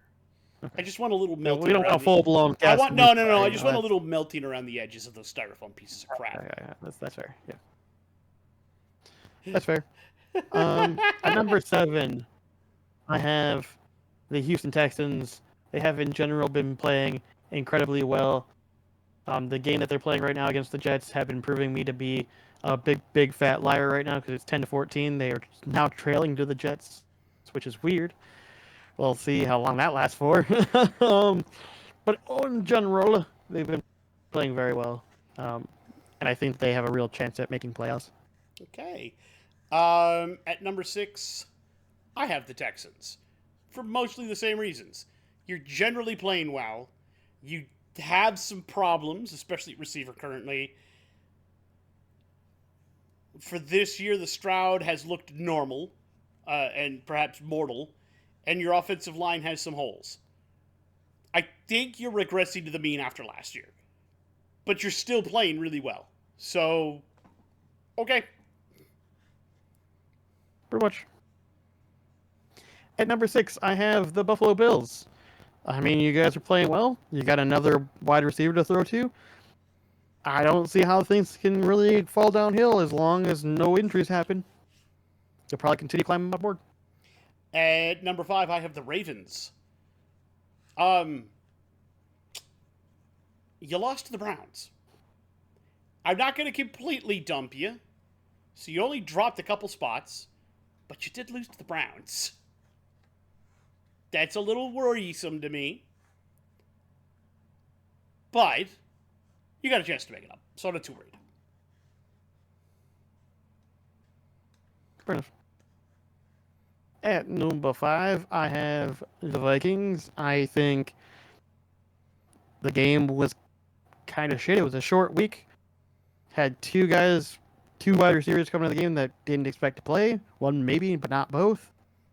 Then you had some bad penalties, some bad play calling, had some bad flags on top of that. I mean, you just had everything going against you, and you still managed to almost make that game competitive. Well, you made it competitive, but almost have a chance at winning the game at the end. And then the previous game against the Lions, who I'd argue are definitely top of the league or near the top of the league, you also gave them a run for their money. So I don't think that there's any reason to be super worried on them. I am concerned about left tackle. I'm curious to see how Cam fits in. If he fits in and slots in fairly okay, I think we'll still be fine. If he doesn't, if there's still issues there, then I'll be worried. But I think at the moment, I'm not too concerned. Number 4, the Commanders. Hail Mary! That's been not your season, but I mean, somebody's saying them for you. At number 4, I have the Ravens. Yeah, you lost the Browns. You clearly weren't expecting them to be good because you clearly didn't show up to play your best football. You still played decently, but I mean, you lost the Browns, guys. Like, you had to be dinged at least somewhat for that. At number 3, I have the Bills. You guys are playing really good football. Like, really good football. You're gonna win your division easily. I don't think anybody else in your division is anywhere close to you. Yeah. And the way the Chiefs are playing, this could be your year. If so, I want to see some of you. I can't count the amount of times you said that. Yes, but if it is, and you guys go to the Super Bowl, especially if you win, I want to see one of you crazy bastards go on YouTube and put yourself through a flaming table. Do it! Fair. Fair. Bills Mafia, I'm calling out to you. At number 3, I have the Commanders. Yeah, sure, you won on a Hail Mary. But so far, your season's been one hell of a Hail Mary, and it's been working out, so who am I to doubt? At number 2, I have the Chiefs. Look, you guys are undefeated. You guys are basically riding on your defense and 35-year-old tight end. And that's pretty much it. You guys are, again, luck is a quantifiable thing. I just happen to feel that if you played the number 1 team right now, they would beat you. I think it'd be closer than what I think, but I'd still think they'd beat you.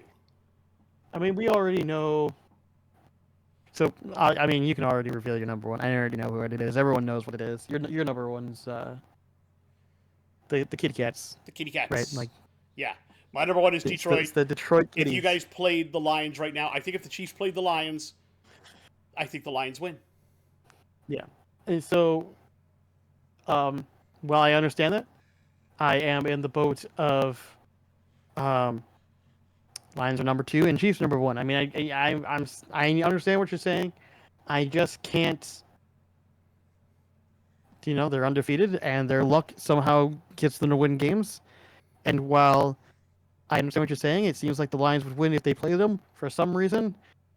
I feel like the Chiefs would just somehow magically win that football game because it just seems to happen. I don't know. Also, the Texans were held to a field goal. Potentially, it's just a field goal. So it'll be 13-14. Jets in the lead. Alrighty. Yeah, 13-14. And our week 9 takes, we've already picked this one. So, move along. You ready? Oh, there's a flag. Go ahead. Dolphins at Bills. I mean, Dolphins have a chance, to be honest, because Tua gives them that opportunity, but I would say the Bills are playing better football at the moment. I agree with you. Broncos at Ravens. I mean, while you could argue the Ravens should not have lost the Browns, I think it's mostly because they just came in unprepared. I think it's realistically the Ravens should easily beat the Broncos. But I'm going to take the Broncos anyway. The way this season's going. Okay, you do you. Chargers at Browns. I mean, to be completely honest with you, I think the Chargers have the best chance at winning that, but the Browns realistically could win that.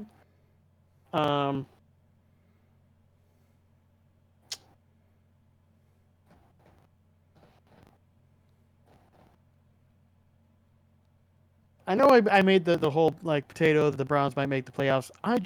This is a hard matchup, I think.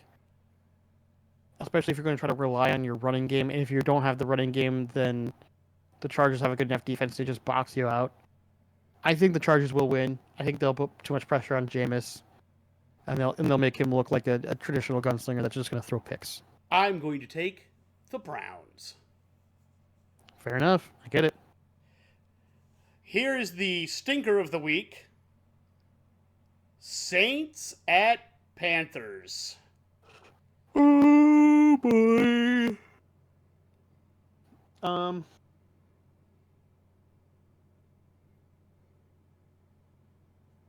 I want to say Saints, but Bryce Young played well enough that you could argue against the Saints defense. He could look that good again, too. And Screw it. I'll go Panthers. I'll be a weird one. I'll go Panthers offense. I don't know why. I'll take the weird. Saints. Just because I'm throwing a Hail Mary just for the giggles of it at this point.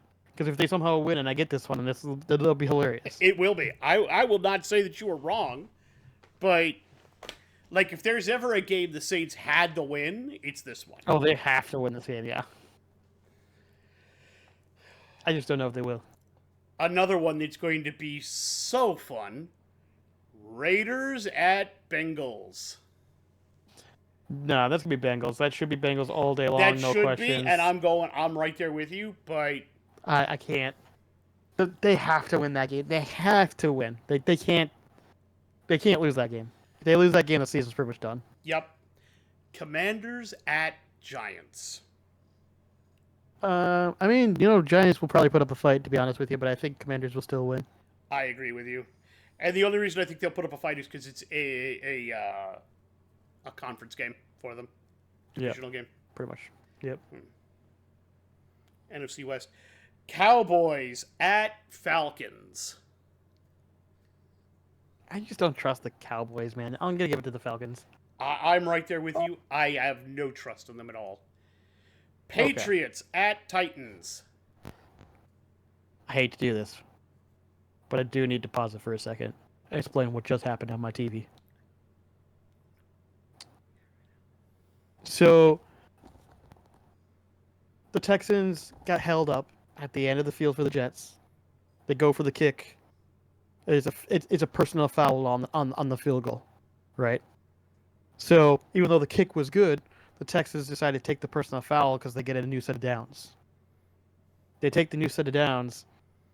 They don't get a touchdown. They get held up again. They go for the kick because they're even closer now. Doinks it right off the left pole. They don't even get a field goal now. 14-10, Jets football at 6 minutes. This is going to be one of those weird games, man. Yep. Where both teams just look like shit. Because apparently I think that's the Jets' curse, is whoever plays the Jets just plays like the Jets. Yep. It's crazy. Okay, sorry, go ahead. Who was... Patriots at Titans. Oh, fuck. You know what, Patriots? Because the Titans just look like ass. I am right there with you. Especially if Drake May is playing. Patriots all day. Oh, yeah. Oh, yeah. Bears at Cardinals. If the Cardinals play as well as they did last week, I don't think the Bears stand a chance, especially if they played like they did last week. Yeah, I think I'm going to lean Cardinals on this one. I'll take the Bears. Why not? Jags at Eagles. I mean, that's got to be Eagles, right? Yeah, the Eagles. The Eagles While they have been looking rough, they still don't tend to lose to teams that are obviously worse than they are. No. Lions at Packers. Lions. I again agree. Rams at Seahawks. This would have been a more interesting discussion if it wasn't for the fact that they have both their wide receivers. Rams. Rams. Colts at Vikings. Vikings. For as much as I have talked crap, I agree with you. And in the Monday night game, Buccaneers at Chiefs.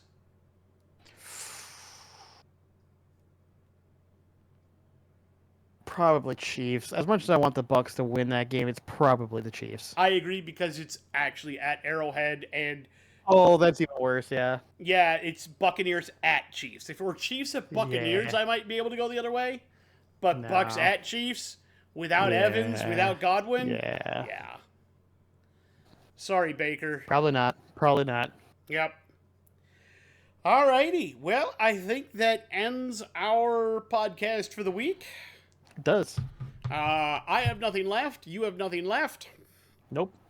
Watching the end of the football game. I Just will somehow say- winning. I will say, everybody out there, we hope you have a great week. I will get this up as soon as I can. Y'all, if you put your mind to it, we know you can accomplish it.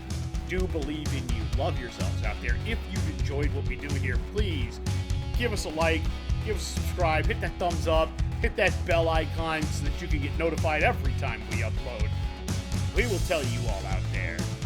Stay bearded.